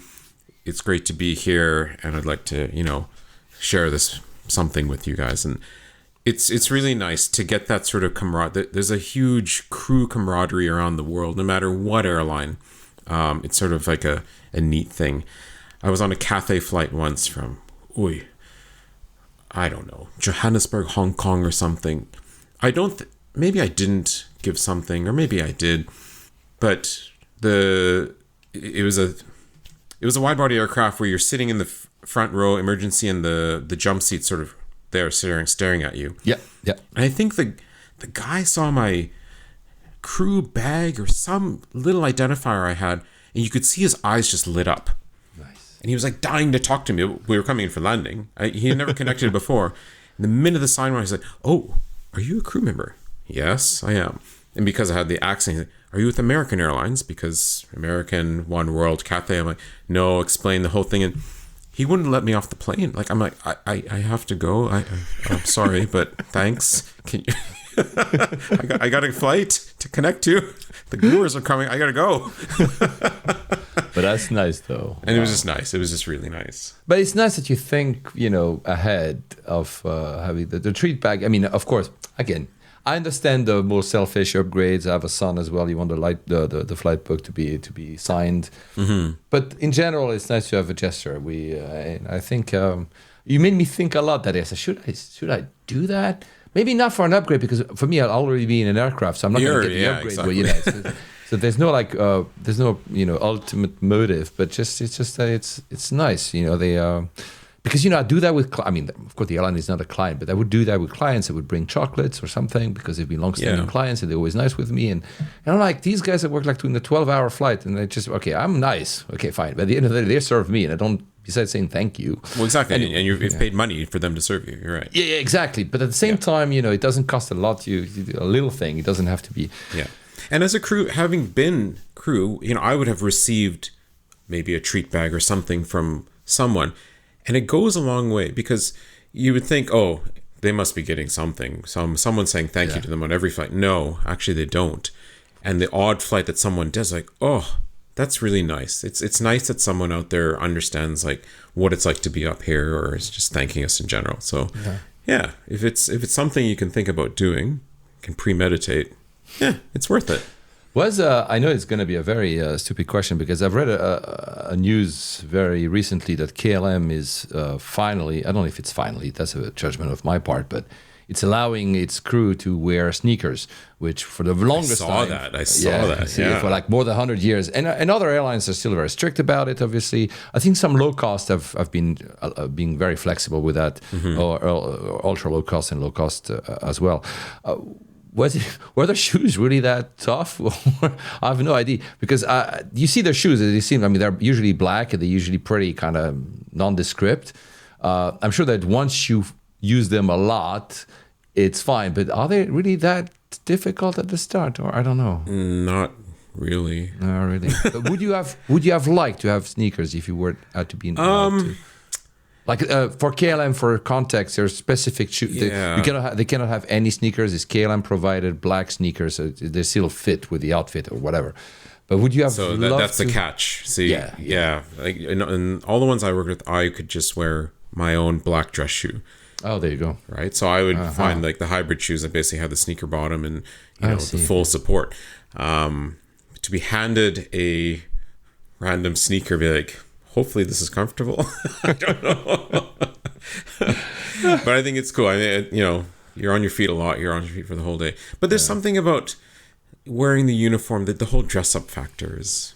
But again, it's 2024 and dress up has a whole new meaning these days than what it did 20 years ago. No, I know. It's interesting to hear it from you because, as someone who's just watching people doing, I couldn't care either way. As in, I have like you, maybe because I'm older, I like having, a certain elegance about the uniform. But at the same time, like you said, in 2024, and I'm not the one being standing up all day long having to wear these shoes. So I'm like, if sneakers, whatever. So it's interesting to hear from the other side because, I'm sure maybe some, at the end of the day, I like freedom as long as it's elegant, probably, because you still want to give, especially these old. I mean, KLM is 100, I can say old, but these more traditional airlines, you want to give off some sense of their history and the culture via the uniform as well. Were you, I know it's going to sound silly, but were you proud wearing that uniform? Absolutely. Yeah. Yeah, especially the BA one. There was something about that. Maybe it was because it was redesigned. It had like the red inside at that. So that was the generation we wore. And because I was in the manager position, every airline, their uniform has a way to denote, who's in charge. Oh yeah, of course. Like on Cathay, the chief senior purser wears all black, I believe, with gold highlights, whereas the rest are wearing like the red and the whites and stuff like that. So in BA, the tie or the scarf, it was a female, it was the silver version, not the red and the blue one, which is what the rest of them wore. So when I put that on and then put the whole thing, there was a sense of pride. I absolutely loved wearing it and kept it tip-top shape all the time because the crew wore the same. So the minute they open the door and you're there, now your team has suddenly expanded. And then the pilots come out and you're all corralled as a unified unit. It was fantastic. I know. It's not fashionable to say that uniforms are, because again, you said yourself with the shoes, they're casual is totally in fashion. I wear casual, which is why I'm no one to judge. But there's something about uniform, even simply wearing a suit. There's this. You and I are raised from the traditional airline sense. I would love to know, ask this question to my 3-year-old in a few years, 20, 30 years from now and be like, 100%. There's a show called The Bear about... so there's this episode, I'm not going to spoil it for people, in season 2, where one of the protagonists wears for the first time the suit. And that told me something, because I'm like, I get that. And that's the same way a uniform in an aircraft, in the ground, in other settings as well, not in aviation, I get it. There's something about it. It's not only for the others, it's also for you. And maybe we're old, but I mean, I get it. To be honest, I get it. Before we move on, because first the time is flying, because again, I could do that for hours. I cannot not ask you the question of your thoughts of this dramatic event that just happened last week about the Singapore Airlines flight, because you were a flight attendant. So of course I want to ask you. What happened is pretty clear: unexpected turbulence. And sadly, I think there was more than 100 people in the hospital. They ran through. I think it was last Thursday. We were recording this, guys, as I said, on a Monday. On Thursday, I read there were already more than 20 surgeries, including more than 10, I think, spinal surgeries. It's pretty harrowing, Of course, it's pretty rough. Sadly, a passenger passed as well. But in general, maybe because on that specific flight we learned maybe there was a horrible. You cannot make a trend out of a single flight. This is what I'm trying to say. No matter how all the headlines are trying to tell you that it's a new era for turbulences, we don't know yet. But this one has been pretty hard. Have you had any time ever in your flying career, and maybe not this type, but turbulences, and how were you trained about what to do as well in your trainings with as a flight attendant? Yeah, we did, and we were trained, and nothing to this degree. What happened on this one was just wow. Baffling, you are trained to operate, and literally, well, not trained, but there's a way to walk the aisle and secure yourself. Now I'm 6 foot tall and just over 200 pounds, so I have a pretty good amount of heft in the aisle. But some of my coworkers are, half my size and pint size. So it's a very different scale. And when you have a cart of beverages or food that weighs hundreds of pounds, you got a serious thing there. I mean, the only thing they train and say is secure yourself, look after yourself. So if that means you have to like jump over a passenger to an empty seat and secure in, then you do it. Or if you have to sit on that floor and lock that cart and hold it down, then you do it. Who cares if you're going to spill and throw food? What's the big deal? Yeah. Right? That was kind of the mentality. But I've been thrown in the air. Wow. We were just at cruise. It was a long night flight. Coming back from, I don't know, we'll continue and just say Cancun, but something like that. Yeah. And suddenly we just, boom. And it was like a bit of a shudder effect, up, down, up, down, up, down. So we were like lifting. I was with no prior warning, obviously. Nothing. Zero. Yeah. I was in the galley, and I actually the sort of back of me hit the ceiling, landed. But with my height, that's only, we're talking less than a foot, less than 30 centimeters of travel. So it was a bit, but it was still shocking, absolutely shocking. And you just like, your fight or flight response comes on. Of course, yeah. Sure. And why did that happen? Because we were in the wake turbulence of a 47 freighter that had kind of gone out of bounds a little bit, and there was no indication that was happening. Wow. So we buffeted through that. So it wasn't clear air turbulence, but it shocks the living daylights out of everybody. I'm sure. And then you see the people that don't buckle up, and what happens, and it's scary, Even if the belt's a bit loose, it'll help you do something. Yeah. I mean, it's tough because you also know that, I mean, first of all, in that specific incident, the light was not on. It came on a few seconds before, so there was no prior warning, but they kind of, oh shit, we're entering this thing. But it's, and even, because I'm like you, my first response is like, wear your seatbelts at any times, no matter what. Like you said, even a little bit loose, it's not going to bother you too much, and at least if that happens, But sometimes you just stand up because you're going to look for something in the overhead bin, or you go to the loo, and that no matter what, exactly. You're going to get. And as a crew, this is why I wanted to ask you. This just you're maybe doing the service, or you're maybe just walking around anyway because you're not going to be sat the entire flight, and then. If there's no prior warning, there's just no way of avoiding that fully. We can mitigate. Exactly. Yeah. So you're trained to the second something like this happens, look out for yourself first, because what use are you if you're injured? Yeah. To the rest of the cabin. I think the most injured passenger of the Singapore Airlines flight was a crew, actually. Besides, sadly, the person. Yeah, there were some pictures, like some very not so nice pictures of that, right? Man. But I think the biggest learning here is. It can happen to any airline. I mean, this is Singapore Airlines. Yeah. Like we're talking top performers of the world. Yeah. It's not like it makes a difference whether you're a ULCC, some rando, or I mean, this is Heathrow to Singapore 777 Star Alliance version. Okay, because we don't have, sadly, otherwise, again, because, I'm treating this as if I was talking to Vinod over a beer in London, because that's where we saw. I need to go to Vancouver to see him once, but he needs to get on to his day at some point. So I'm going to ask, because you moved on from the airline world, you went back to, you went to MICE, but especially what I want to hear about here is your experiences with the Olympics. So not only you had that experience at Vancouver, but then you kept doing it every 2 years for other Olympics. So first, that's cool, but that includes 2 Olympics, the one you mentioned at the very top of the show that you have the T-shirt on, which is Tokyo. It says Tokyo 2020, but it happened in 2021. 2021, that's right. And Beijing in 2022. And these 2 obviously in particular, not only because we're 4 years, not after these Olympics, but 4 years after the start of this horrendous period of COVID, but you flew during COVID. During those times. In countries that were completely closed, basically. Both of them, Japan was impossible to get to unless you were basically a resident or a citizen.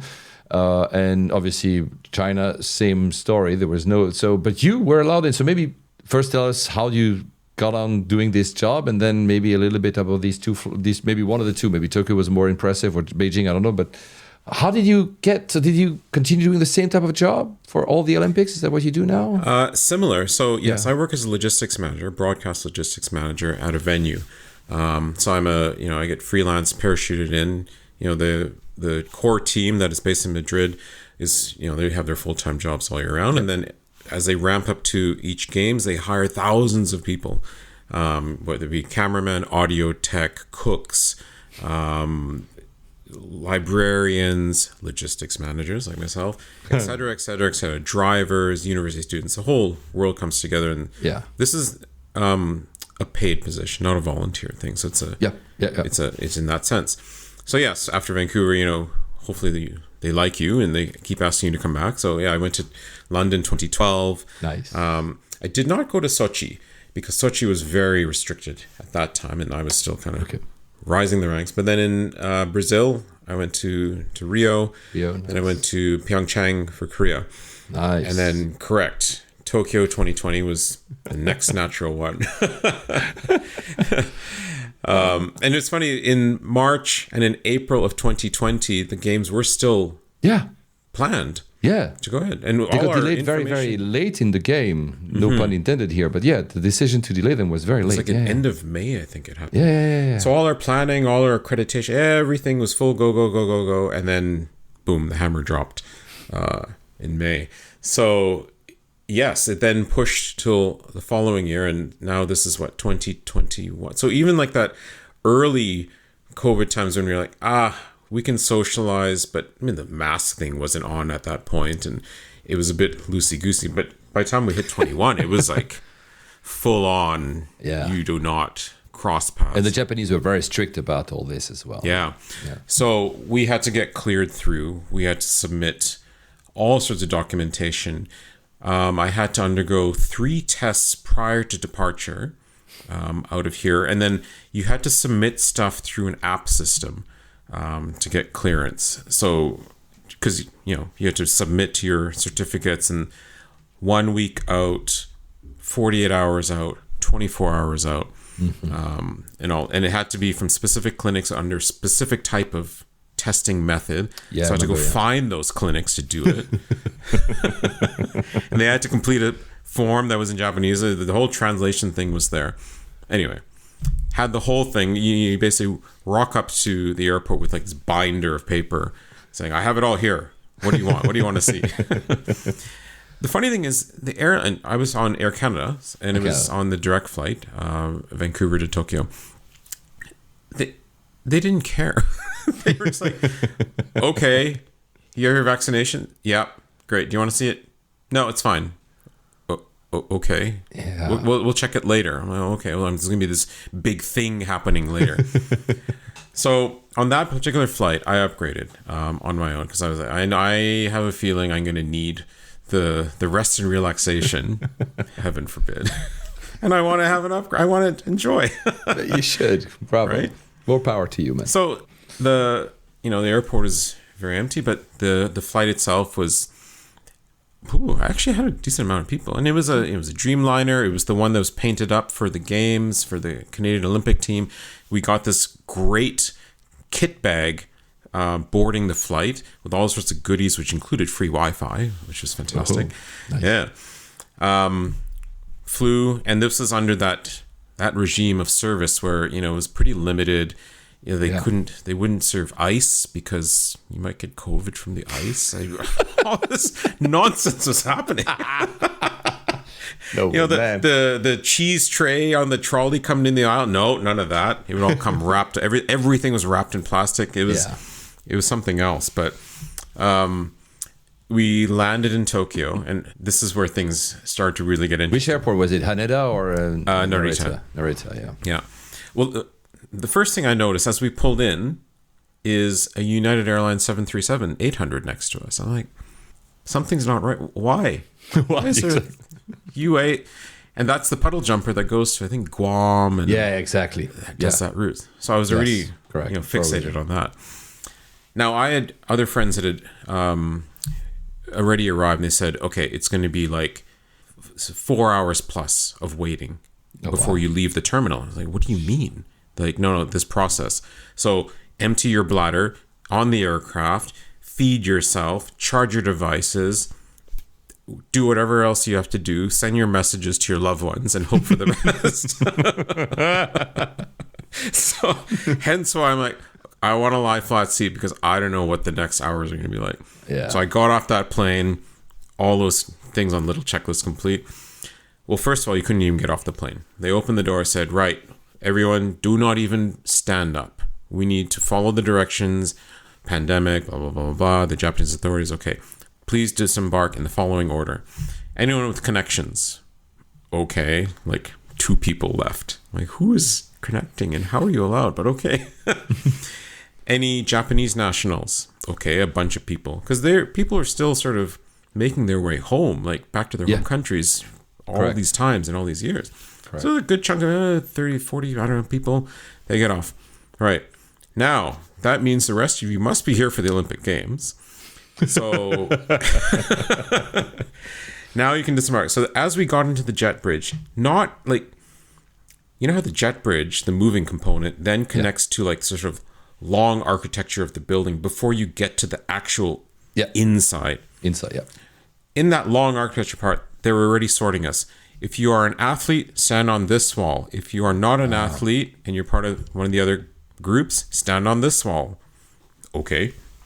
So I did that. Now, I was practically the first or second person because I was coming out of the premium cabin. Of course. To be in that sorting line. Fine. Then they said, okay, athletes, come with us. So they went and never saw them again. Then they advanced the rest of us. And what they had done is in Narita, there's like this sort of main feeder hall with like the moving walkways. Yeah. Like that long hallway, and the gates kind of spur off from there. Yeah. And the moving walkways generally take you to dump you into customs, immigration, and baggage. Yep. Exactly. There must have been a few thousand chairs lined up, all facing one direction. And they all had a number on it. Plastic chairs. Oh, man. Like, this is interesting. And, you know, very polite Japanese. Oh, please, this way, come here, sit here. Da, da, da. And, you know, a nice young lady said, okay, stop, sit in this chair. Oh, okay. And we all go and sit in chairs in this long hallway. And that was the only information we were given. Okay. Now, all my documentation, nobody had looked at. I think one person had looked. The check-in, the gate person at Vancouver said, "You got your vaccinations, you got your certificates?" Yes. Great. That was my check. I'm like, okay, this is hilarious. So we have it all there. I got all my stuff. And this then became a game of chair leapfrog.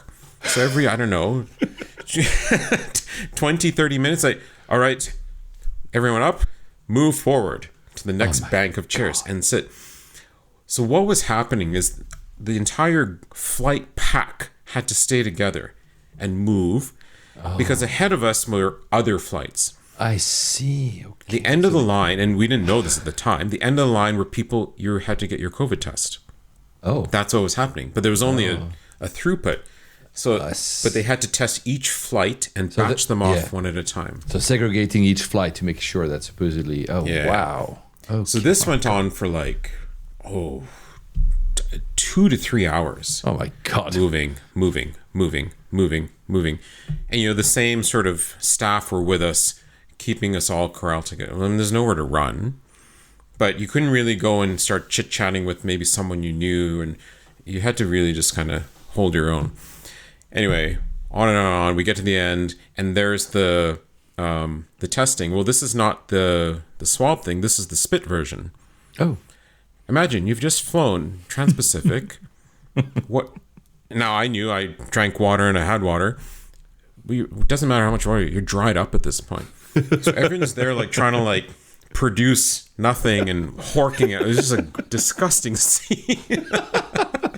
And they have these silly little dividers. Well, someone that's your height, my height, we can see over all these dividers, and you can see everyone spitting into these tubes. Oh, my goodness. Just horrible. Oh, dear. So then they say, okay, fine. Go this way, upside down, backwards, hallway, here. They dump us into one of the ANA lounges. Mm-hmm. Please wait here. Okay. Well, we didn't know how long. Now there's Wi-Fi. Now this is just simply the furniture. Like it's not loud. Like there's no service. You just waiting. Of course. Yeah. I had a great view of the tarmac though. Like I could see all the actions. That was good. We sat there for another 3 hours. Oh goodness sakes! Because what was happening then is all the testing had to happen Yeah, and get then tests. the results. Every single, hundreds of people.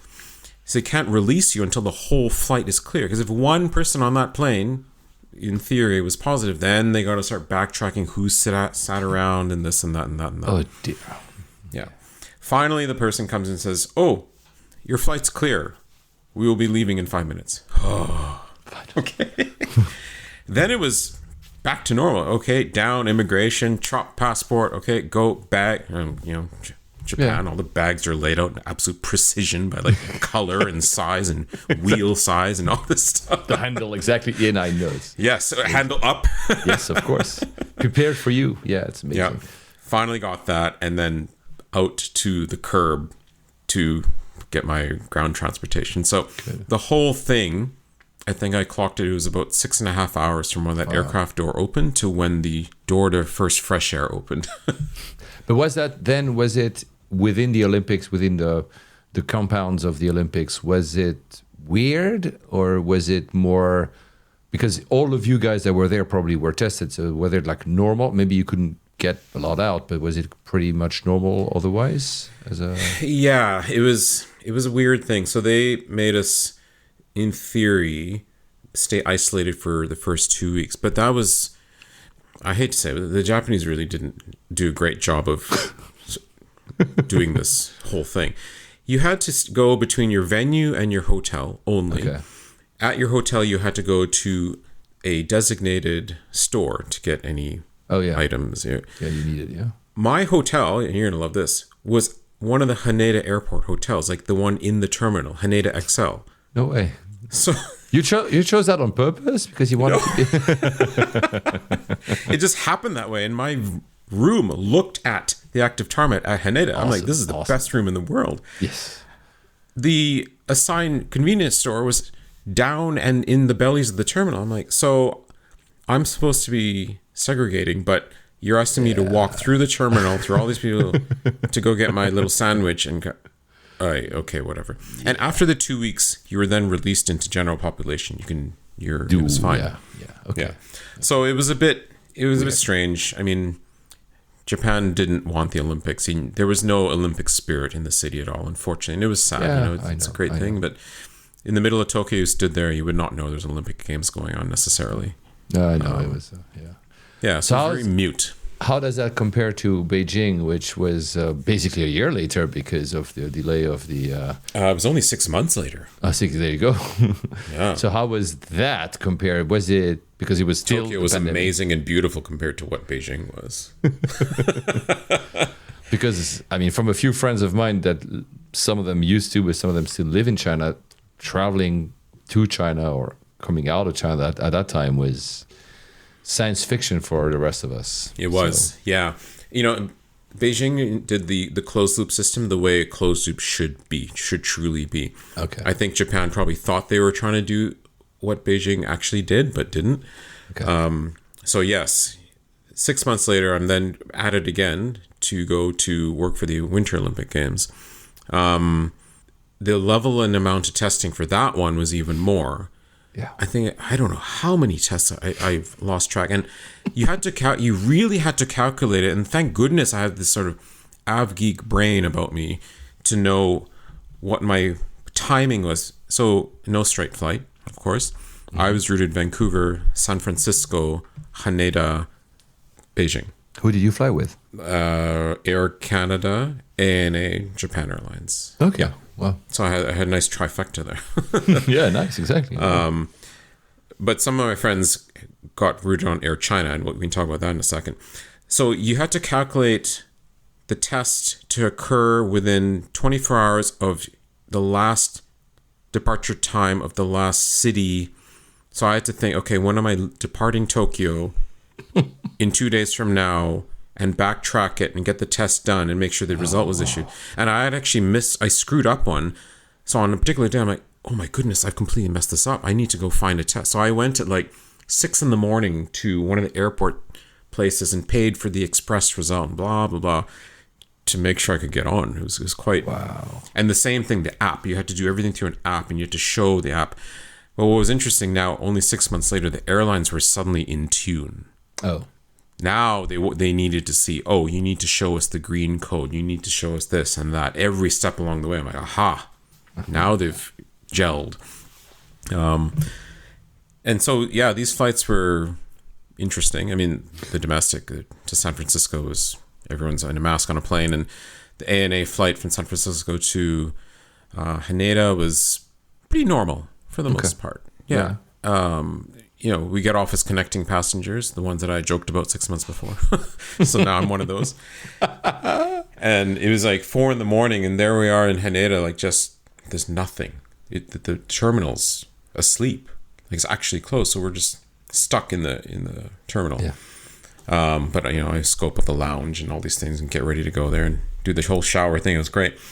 So the last flight, Japan Airlines, we had a Dreamliner, which 30 of us on board, because it was one of the few flights allowed to go in. Yeah, I was about to say, yeah. When I go in a bit earlier than sort of the masses, but of course, it was amazing. And I think I already had a premium economy seat, Japan Airlines service. We flew by Mount Fuji. I'm like, it's like the scene in The Matrix where you kind of crest into above the clouds, like the sun, and then you descend into Beijing. And what a most unwelcome next 6 weeks did I have. It was you step off the plane, and the first thing you notice in Beijing Capital Airport, everything's covered in like that spray, that sanitizing spray. It's almost like it's calcifying. You're like, what is happening? They do a COVID test. It was probably the most excruciating worst COVID test I'd had in my life, where I thought that wooden spear was going to go through my brain and out the back of my head. Gosh. You could hear other people screaming down the way. Yeah, it was. And they channel you through the terminal, go. No, what was different is you didn't have to sit and wait in the airport.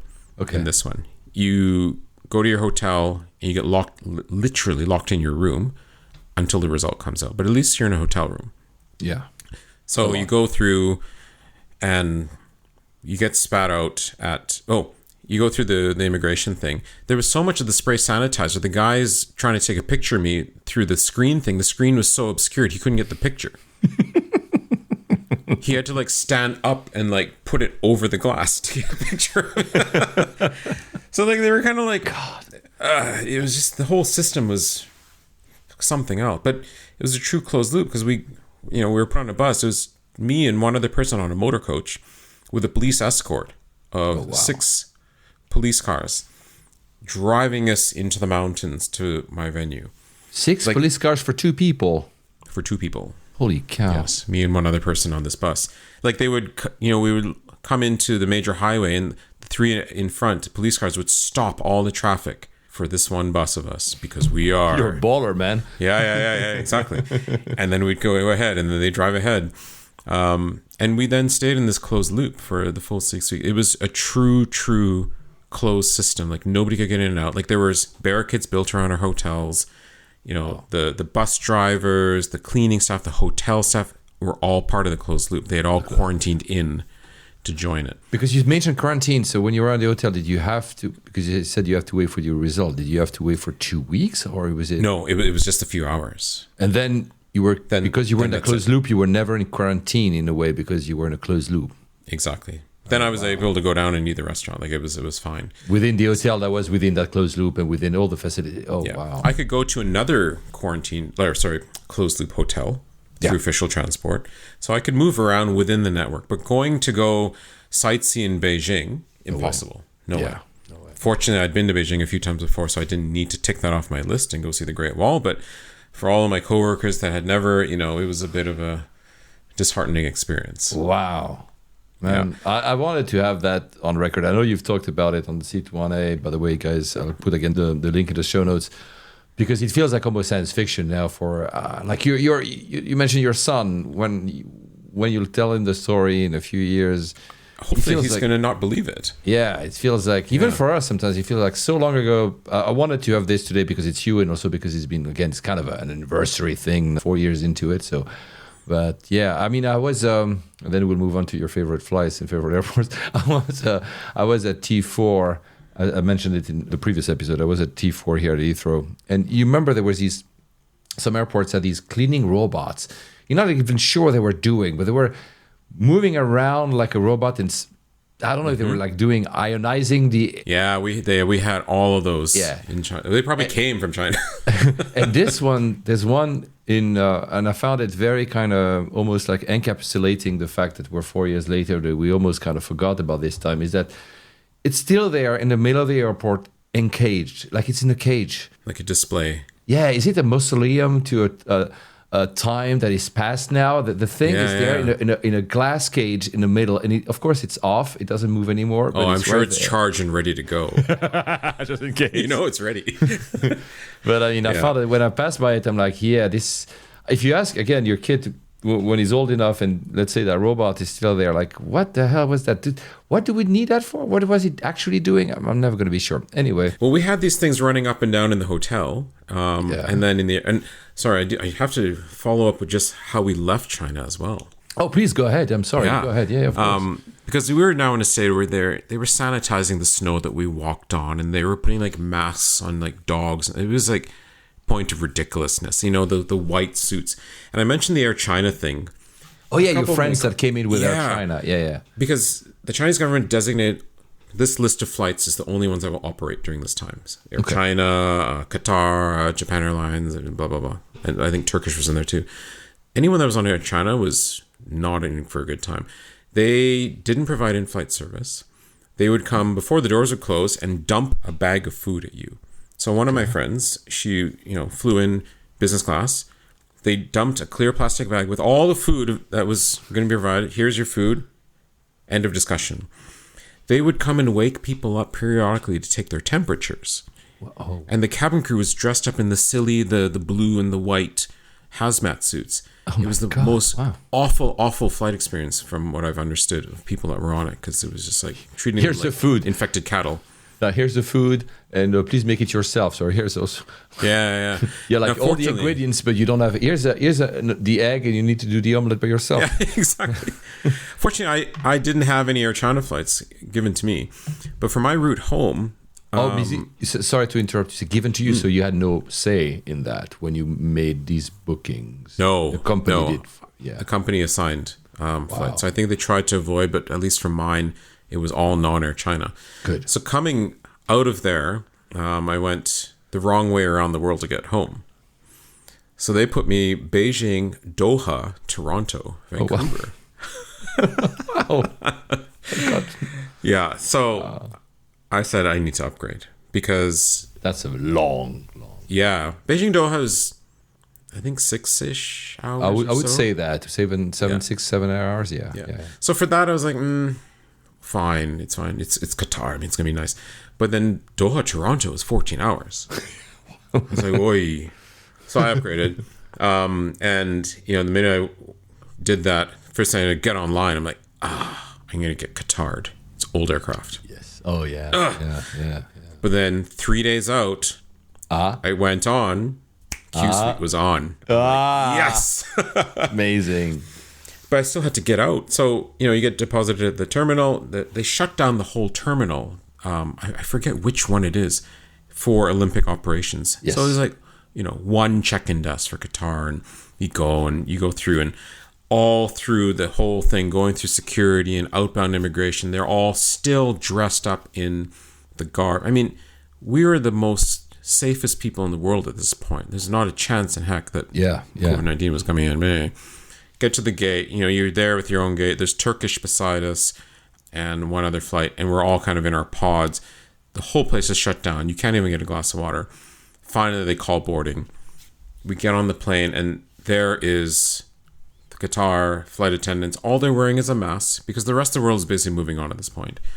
No suits. A couple of my colleagues started crying. Wow. Because they were coming out back in the real world. I'm looking out at the wing, and the refuelers are there wearing the full hazmat suit because, I don't know, are they going to get COVID from the aircraft wing? Like, absolute madness. I have pictures of it, like the baggage handlers all dressed up in the white outfits. Like, come on, you guys. Like, really? So we get on the plane, and Q Suite, amazing. And the purser came and asked me, she's like, I'm having a big run on champagne. I'm like, yeah, because everyone's celebrating that we're getting out of here. Yeah. And I explained very, very in 30 seconds or less. She said, I understand. And the last part of it was, I got out in Doha. And this my Doha was like full ops. I mean, the only thing was you had to wear a mask. That's it. Yeah. And I actually had to stand on the side just for a couple seconds because I had to reacquaint myself with, I'm back in with human population. Yeah. I can be one in the crowd. So it was great. Yeah, it's true that, just for context, it was February 2022. So it's true. This is where the masking flights even started. I think it was March. Slowly started to. Yeah, I think when I flew with Virgin Atlantic, I cannot remember. It was around there. It was maybe February, March. And it was the first flight when I said it's optional. And I said, okay, I had a drink and then I never put it back on. And that was it. Yeah, so, strange. So yeah, wow, that must have been quite something. But then you must have an appreciation for Qatar even more because you're like, oh my God. Oh, the Q suite. Differences. Yeah, I mean, I know.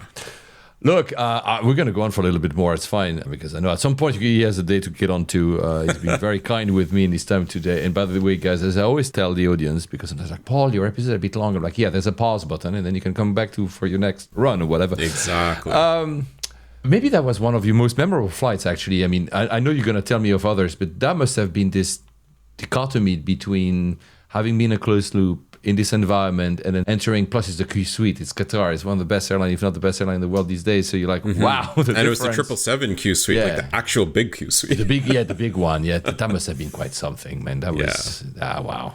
Is there anything else you want to mention about either the COVID times or the Olympics in general before we move on to your favorite, No, I think we've hit all the highlights. And, I hope no one in the rest of lifetime has to go through that again. But it also shows that, as a human race, we do have the means to kind of lock things up and keep everybody safe. So if there is one thing I'll give it, it felt safe in that sense.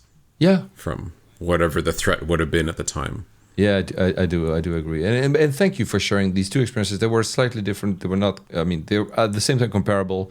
And also there were differences. I would have loved experience. I mean, no, it's not true. Saying I would have loved experience like 6 hours of wait in Narita, or I'm not sure, but it must have been a nice time to visit Japan and having no one. Now they're back. I think they're back at the records. I think in March, we're already in May, but in March I think there was more than 3 million people visited Japan, which is I don't think that number had ever been hit. When I was living there, there was less than 3 million in the whole year, even more less than that. So it was nice to be in Japan, in Tokyo, with locals as a local, with not that many tourists around. I do understand.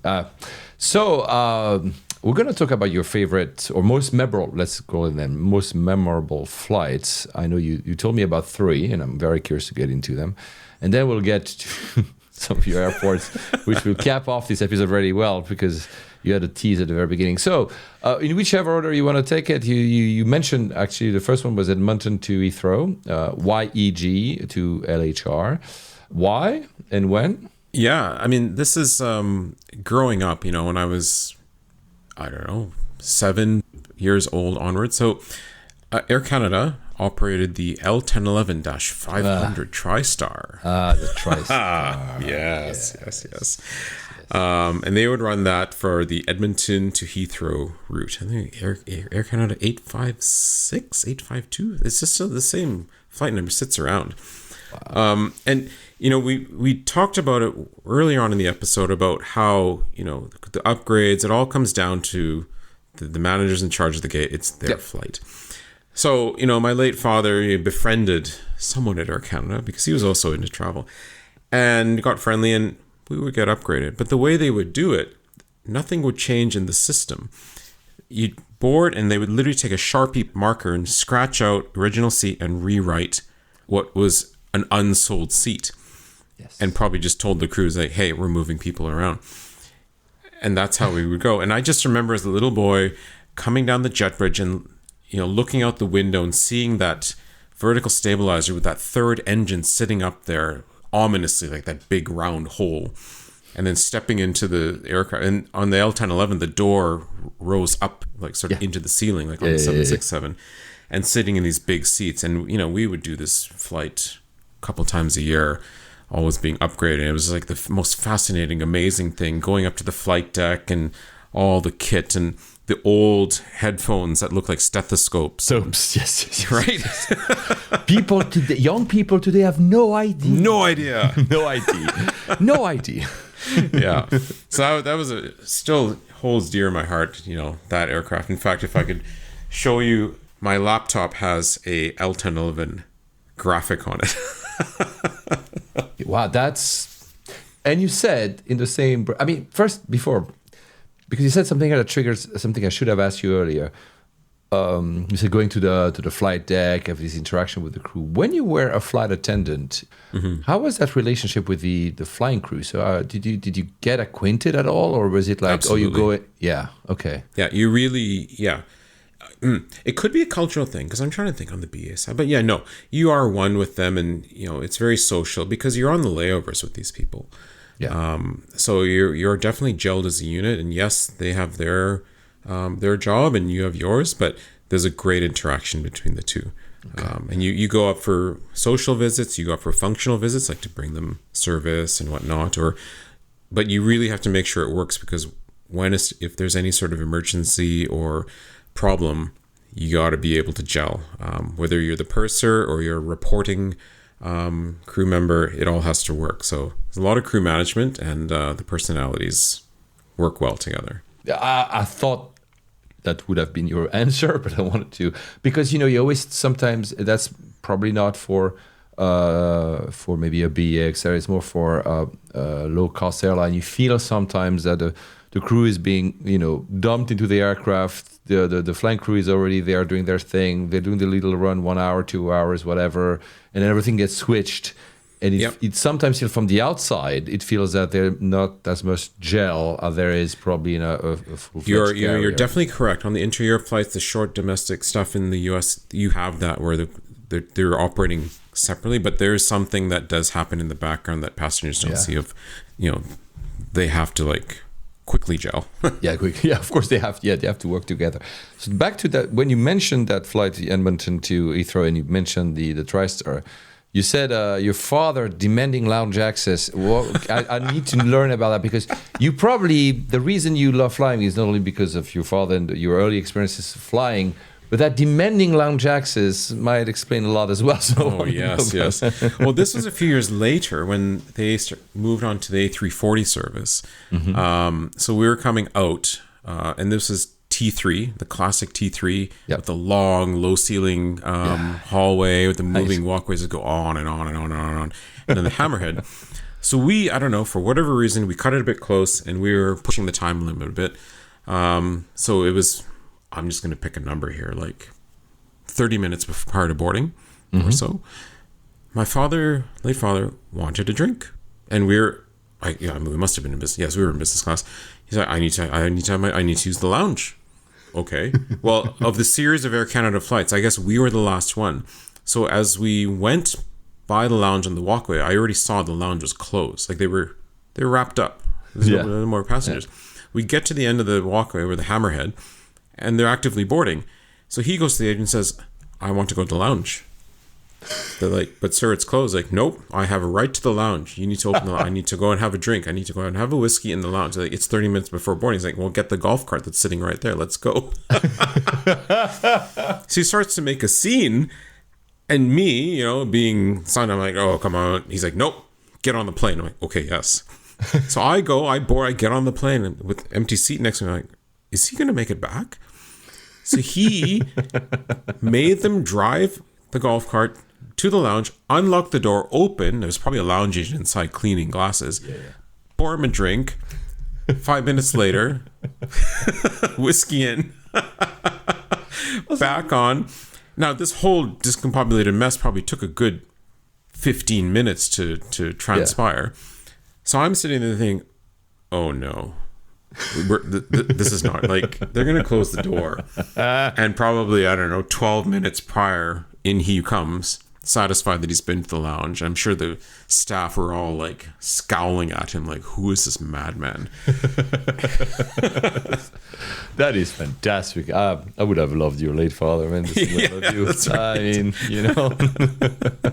There's lounge access, and then there's lounge access. Exactly. Yeah. Another flight that you mentioned, because to be clear, transparent with our audience, Vinod was very kind with me to send me in advance the 3 flights he wanted to mention so I can lead them to them.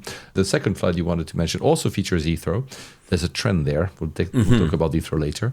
And I think it has to do with BA this time. And it's much later in your life. Yeah, and this is when I was working, and we definitely have laid the groundwork for that. So I was using my benefits to go, and we were going to go to Summit Mount Kilimanjaro. Oh. This one. Yeah, so it was me and 4 other friends, so 5 of us in total.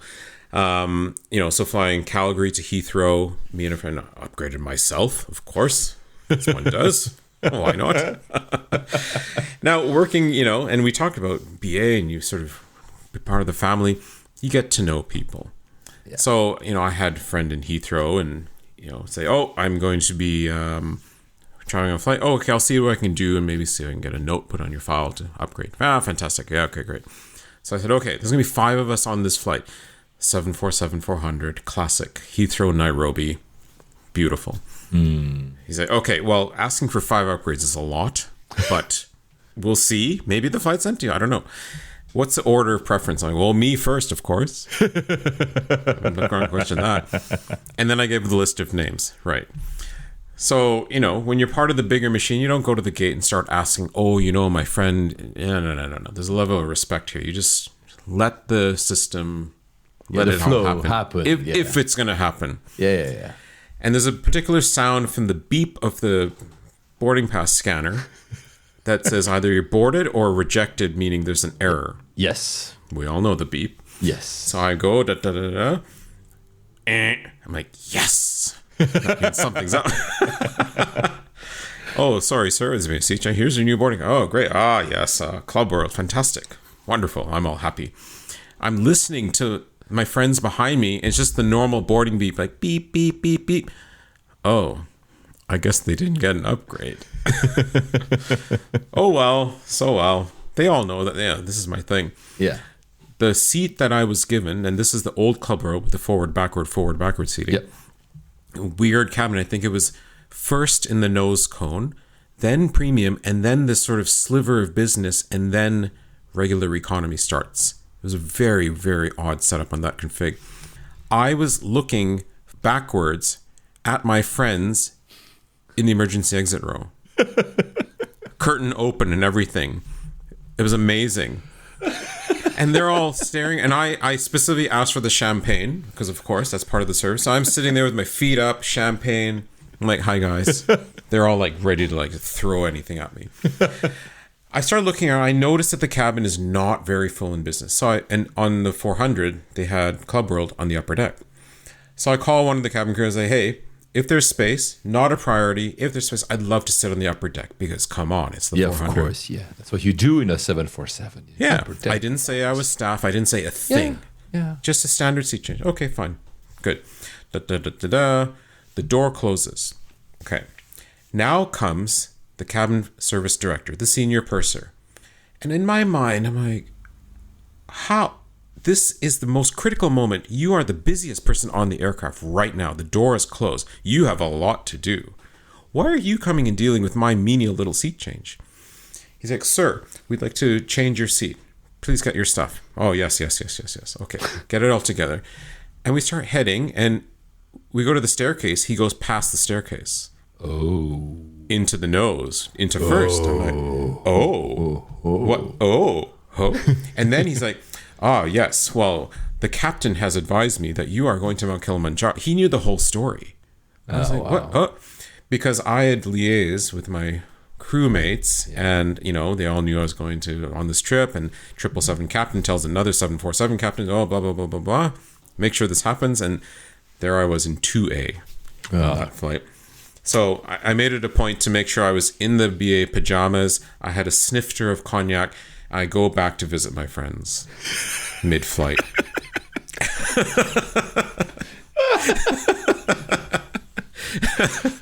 If they had any food on their tray at that time, it would have been in my face. Oh my goodness. It was great. So fantastic. Yeah. Well, I understand it. it's both cruel and joyful at the same time. I would have probably done the same. It was just good fun. They were fine. It was. I paid for it at the end because I was the second person off the plane, and then had to wait an hour for all my friends in economy to show up through Nairobi control. Oh, well, that's a nice story. The third one actually is one that I'm expecting because of the where you were, which ties up with a podcast we did 2 weeks ago, which is that's right, Da Nang to Hanoi. So I guess you were there on holidays, or you were there for work? No, I was just on holidays. Absolutely. So what happened there? So we picked Jetstar. Yeah. Oh. Jetstar Vietnam, Jetstar Asia. I don't know the iteration, but Jetstar has kind of like these strange sub-arms that operate with the Jetstar. And it was a standard flight, night flight. It was an old, I think it was a 737-400 or something. And walking up to the plane, boarding off the ramp on the tarmac, just even like the paint job on the plane, I'm like, what wreck of a plane is this? But okay.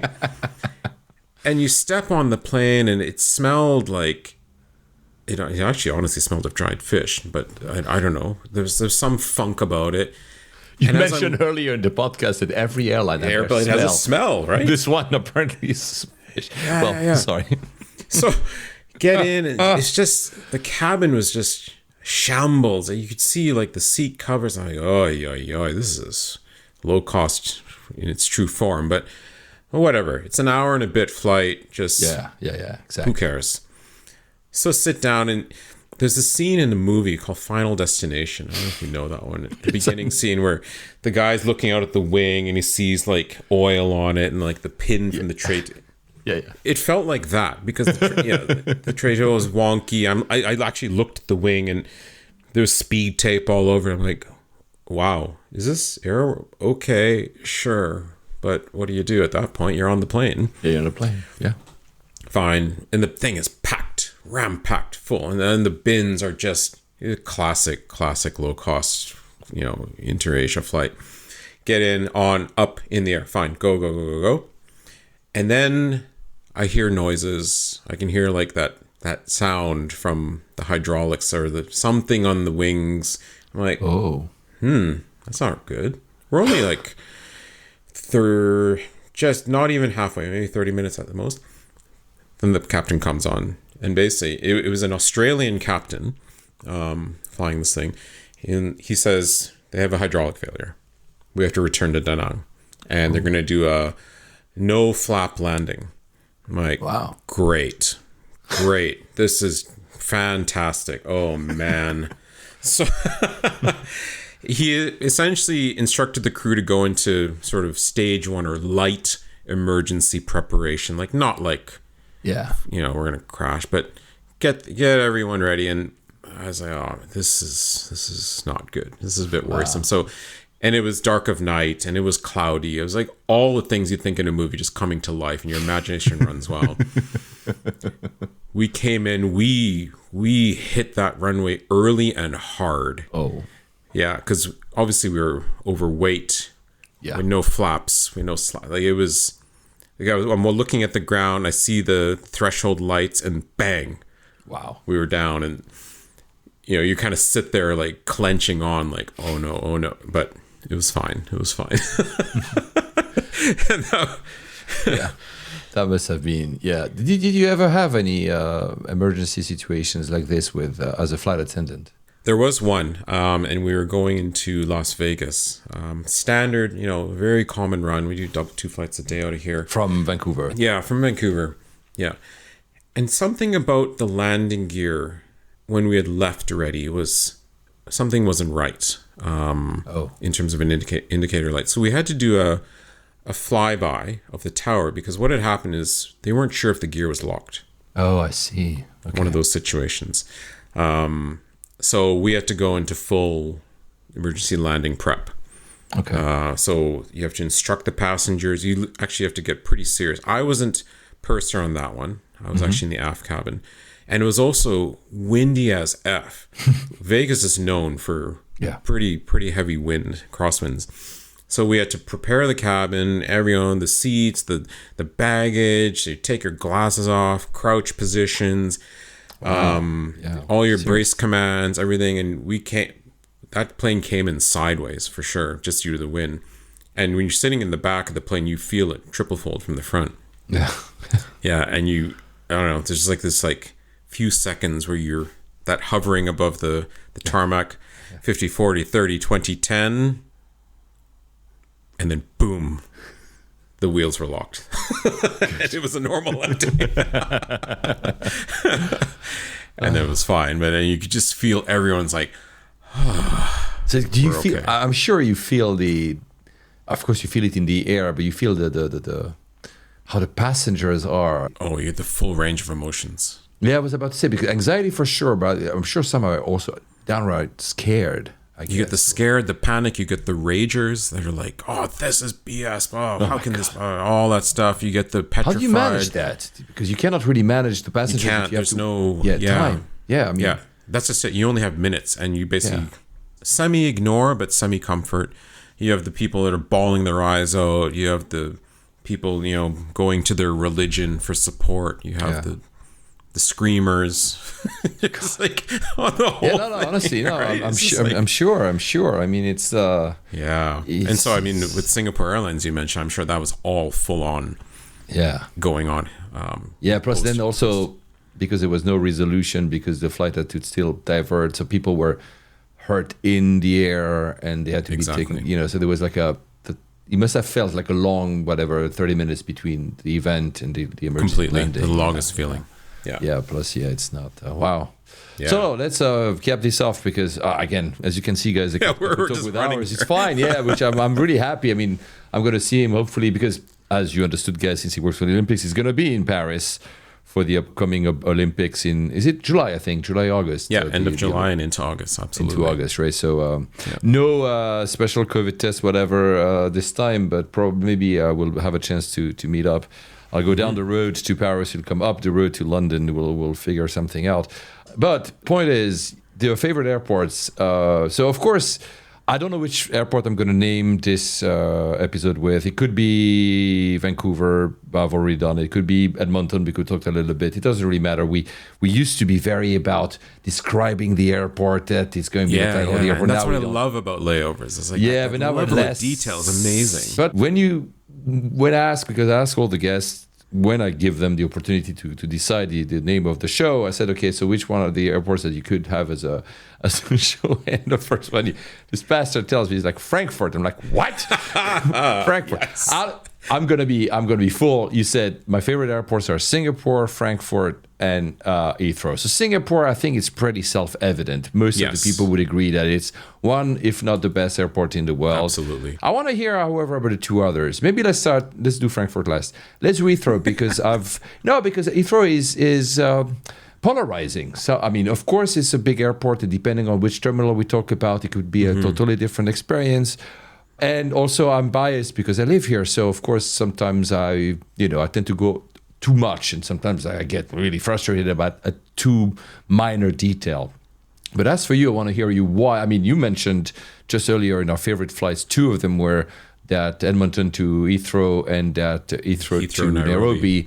So you've been to the airport pretty often. So what do you like about it? Is it purely emotional because of that pass, or is it still something that today you think is a worthy airport? It's a great question. And I think you made a great connection there. There's a bit of emotional attachment to these airports, but also is there something functional?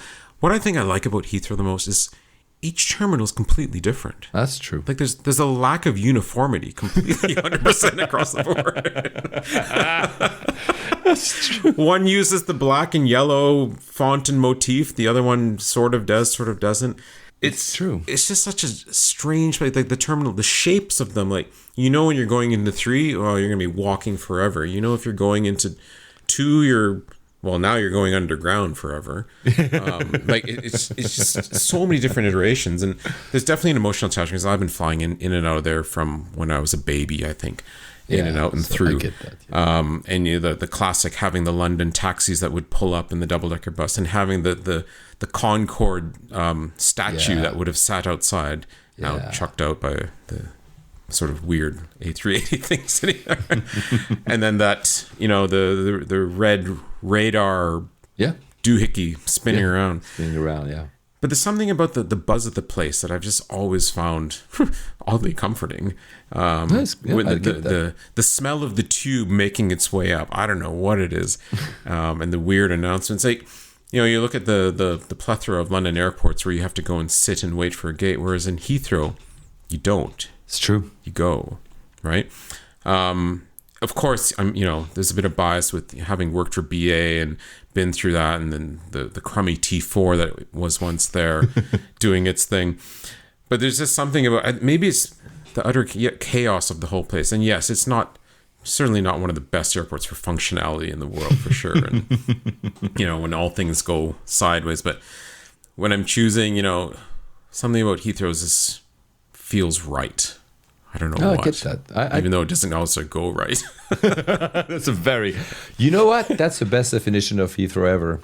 I think what you just said doesn't always go. Yeah, I like that a lot. I'm going to use that again. I think it's but I do understand. I totally do understand. And I'm not saying that in a cheeky way. Mm-hmm. I think not only in general that we all have airports that we have an emotional bond with, no matter what they are and how they are today, but also because it's sometimes an airport is more than like any place, the sum of its parts. There's something like you say about like I cannot hate, to take a similar example, I cannot hate JFK, and I know JFK is a disaster in many aspects. I mean, now they're refurbishing many terminals, but it's always been chaotic. It's always been, like you said, like Heathrow, every terminal is totally different. There's no gel between them. It feels like it's all over the place, but I cannot hate it as well. There's something super buzzy about it, as in not buzzy the drinks, but as in there's a lot of buzz.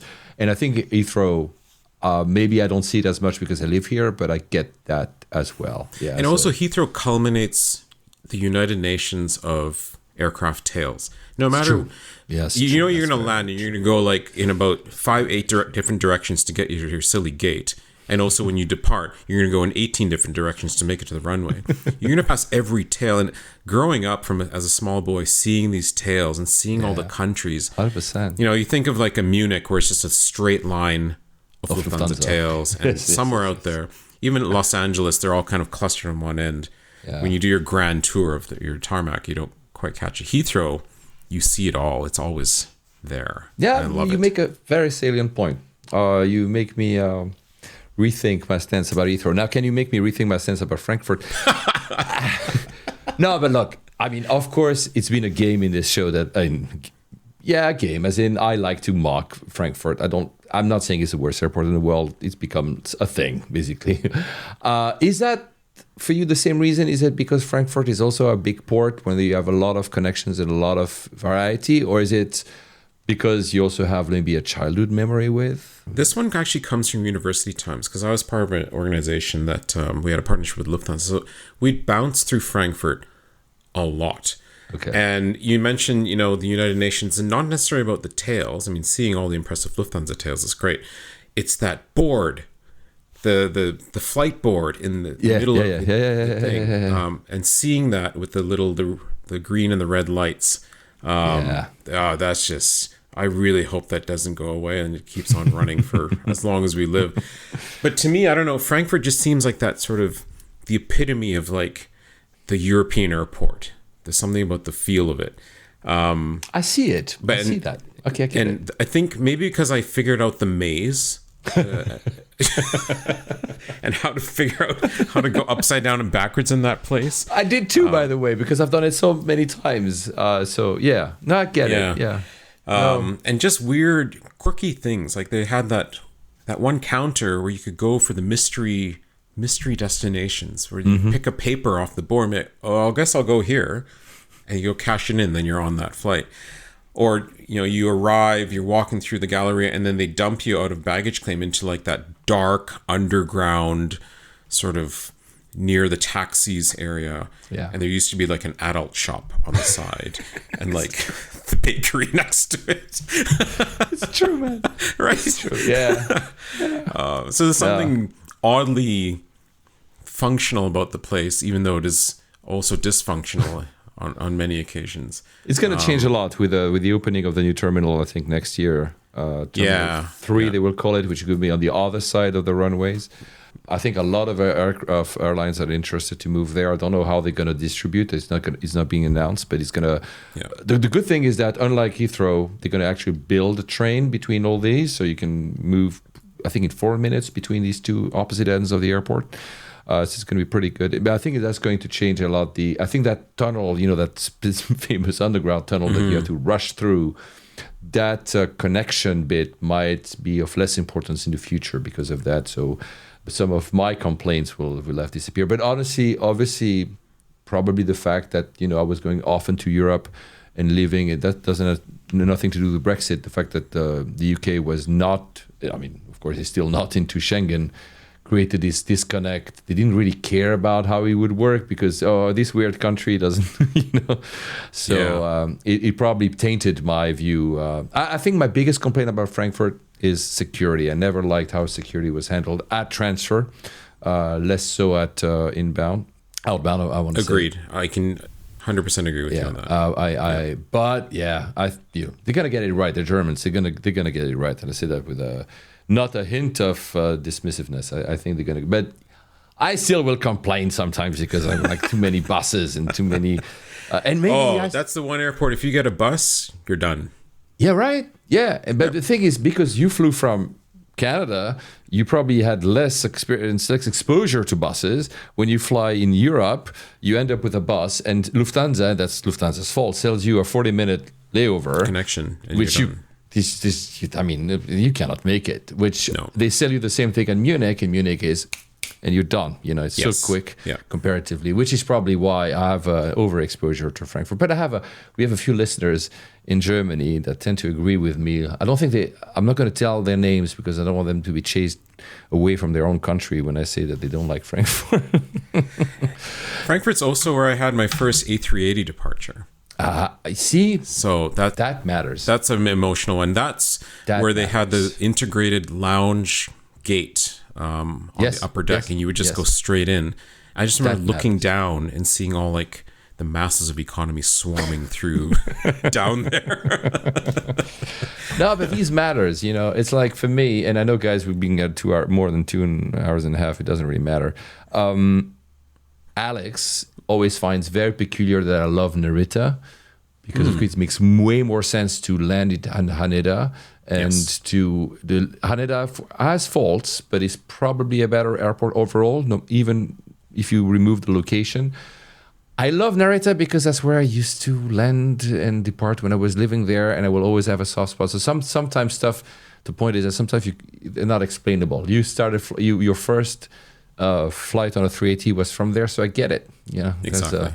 For us, especially for AvGeeks, it's stuff like that. You cannot remove them from the experience of the airport. It's just, they're just no way. Singapore for you, is it just because it's one of the best airports in the world, or is it because you also have a special memory with it?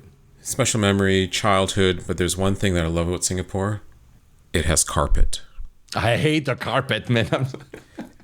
And the only reason that it's good is it makes the sound go right down. Okay, yes. That's what I like. Pushing the bag and pulling the bag in the carpet is a pain in the butt. Exactly. For me, that's what sometimes I'm like, it's so slow. But I agree.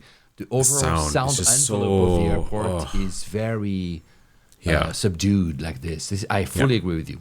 Which is probably why they took that design decision of the carpet. Because sometimes it sticks. And I'm like, that thing is not traveling as fast as my legs. No, exactly. That's a bit of a pain. Especially because you're in the check-in area, the public side, it's all beautiful, like marble you can see yourself in. Yes. And then 100%. Boom, it switches to carpet. But just the trees and the foliage and the birds or you whatever. You probably, since you mentioned as a child, you've probably seen it a long time ago. It was not as flooded. My first layover, I think, at Singapore was in 1991. I cannot remember exactly. Early 90s. It was not what it is today. It was nice. It was nice. I mean, it was clean. It was functional. But it was not like that, beautiful. No jewel. Yeah, no jewel, and even the plants. I mean, it was nice again, but it was. So you probably have met that airport before it became what it is today as well. Yeah. And finally, so Vancouver. Do you like your home airport? Absolutely, Vancouver's a wonderful airport. I mean, it's actually, it's another one with a good amount of carpet. Well, so, I've never been to Canada. Sound levels and how the direction they've taken the airport in terms of embracing the natural elements of the geography around, the First Nations, Indigenous people, the communities, the whole Canadian thing here. It's great. I mean, there's like artwork beyond anyone's imagination in the place. There's like a massive canoe in there. There's an aquarium tank that's bigger than some, aquarium tanks in some parts of the world. Does it have some dysfunctionality to it? Absolutely. Like the layout's a bit interesting. The US pre-clearance, I think it's got its arms and its legs. But it continues to win awards, and they're taking the right direction. They got a lot of initiatives that are going around it. So yeah, it's a great airport. It's not a massive airport in the world sphere, but it's definitely an international hub. And it plays well with all the scenery around. It's a nice place to find in and out of. So we expect to see you there soon. You've never been to Canada? You've never been to Canada? Yeah, I know. Well, by the way, so I'm going to run soon with using the end credits because we're way past my usually 2-hour mark. Here it's 8 p.m., 8:15. The only thing I have to do is get a glass of wine or something after this. I wish it was with you. How are you going to get to... Because I'm going to ask you about your next flights in a moment. But especially for the Olympics, you already know how you're going to get to Paris? Pretty simple, straightforward. Air France direct. Oh, Air France. Nice. Yes. Fancy. Very much looking forward to that. I was thinking, will it be Air Canada or Air France? Air France is always nice. Air France premium economy on that one, so nice. Should be good. Yeah. They're a good airline. They're a good airline. Let me run the end music. I'm going to mute it a bit so we can keep talking over it. So, and closer to that, any next flights in the next few weeks? Just the one run to one of my old airports to Calgary, like we mentioned, on Flair, which is ultra low cost. Yeah. I went for the cheapest, absolute bottom barrel ticket because it's a day trip, so I'm just taking like an actual laptop bag, and that's about it. Just is it the in work and out. thing? It's a work trip. Yeah, so just be a fast zip on a max each way, and that's the end of it. So no fear of the max or something, anything like this. No, I've been on the max umpteen number of times throughout it all, and it's been fine. Just another day. Just another day at the office. Yeah, exactly. Yeah, so. Well, as for me, as the end critics roll, probably I might go to France. So Paris. In a week, actually, not like for the Olympics, to go then with a train to Normandy to attend the D-Day celebrations. So June 6th, it's almost certain I'm going, but not yet. And then maybe Geneva, and then let's see, Paris with Vinod in front of me. Man, absolutely, I would love to. As people of this podcast know as well, my other obsession when I'm in an airport is pain au chocolat and croissant. So. Paris is always a great airport to be at if you like pain au chocolat or croissant. So that besides seeing Vinod in Paris, that could be just a good reason to good excuse just to do that. Exactly. Exactly. Yeah. Listen, man, thank you so much for your time today. I really enjoyed it. I'm sure our audience will enjoy it, and also pardon the fact that we've been longer than usual. To close, besides a few words of closing, is there any, besides the link of your show, any other links you want to give to the public, or should I just put the Fly Seat 1A? That's just the main thing. Our podcast is aimed to kind of arm the seasoned traveler, the AvGeeks, with a bit of this industry shtick so that you can navigate. And we always say, that you're always having a Seat 1A experience, whether you're in Seat 1A, hopefully, or in 64H. That's what it is. Have a listen if you like. There's some great stories and tales that me and my co-host Jeff have kind of whittled through over the years. It's fun, so doing this is a great thing. Yeah, it's a great podcast. I mentioned it many times, and I will keep mentioning it. Guys, give a listen to it. And again, thank you, Vinod, for today. Thank you so much. It was really amazing. I don't think people have any doubt that I enjoyed it quite a bit. So thank you so much, my friend. No, and thank you as well. This has been so much fun. It's been great to kind of bring the masterminds together, and I hope our listeners will have some more questions and stuff to keep us doing what we're doing. They probably will. Thank you again. Awesome.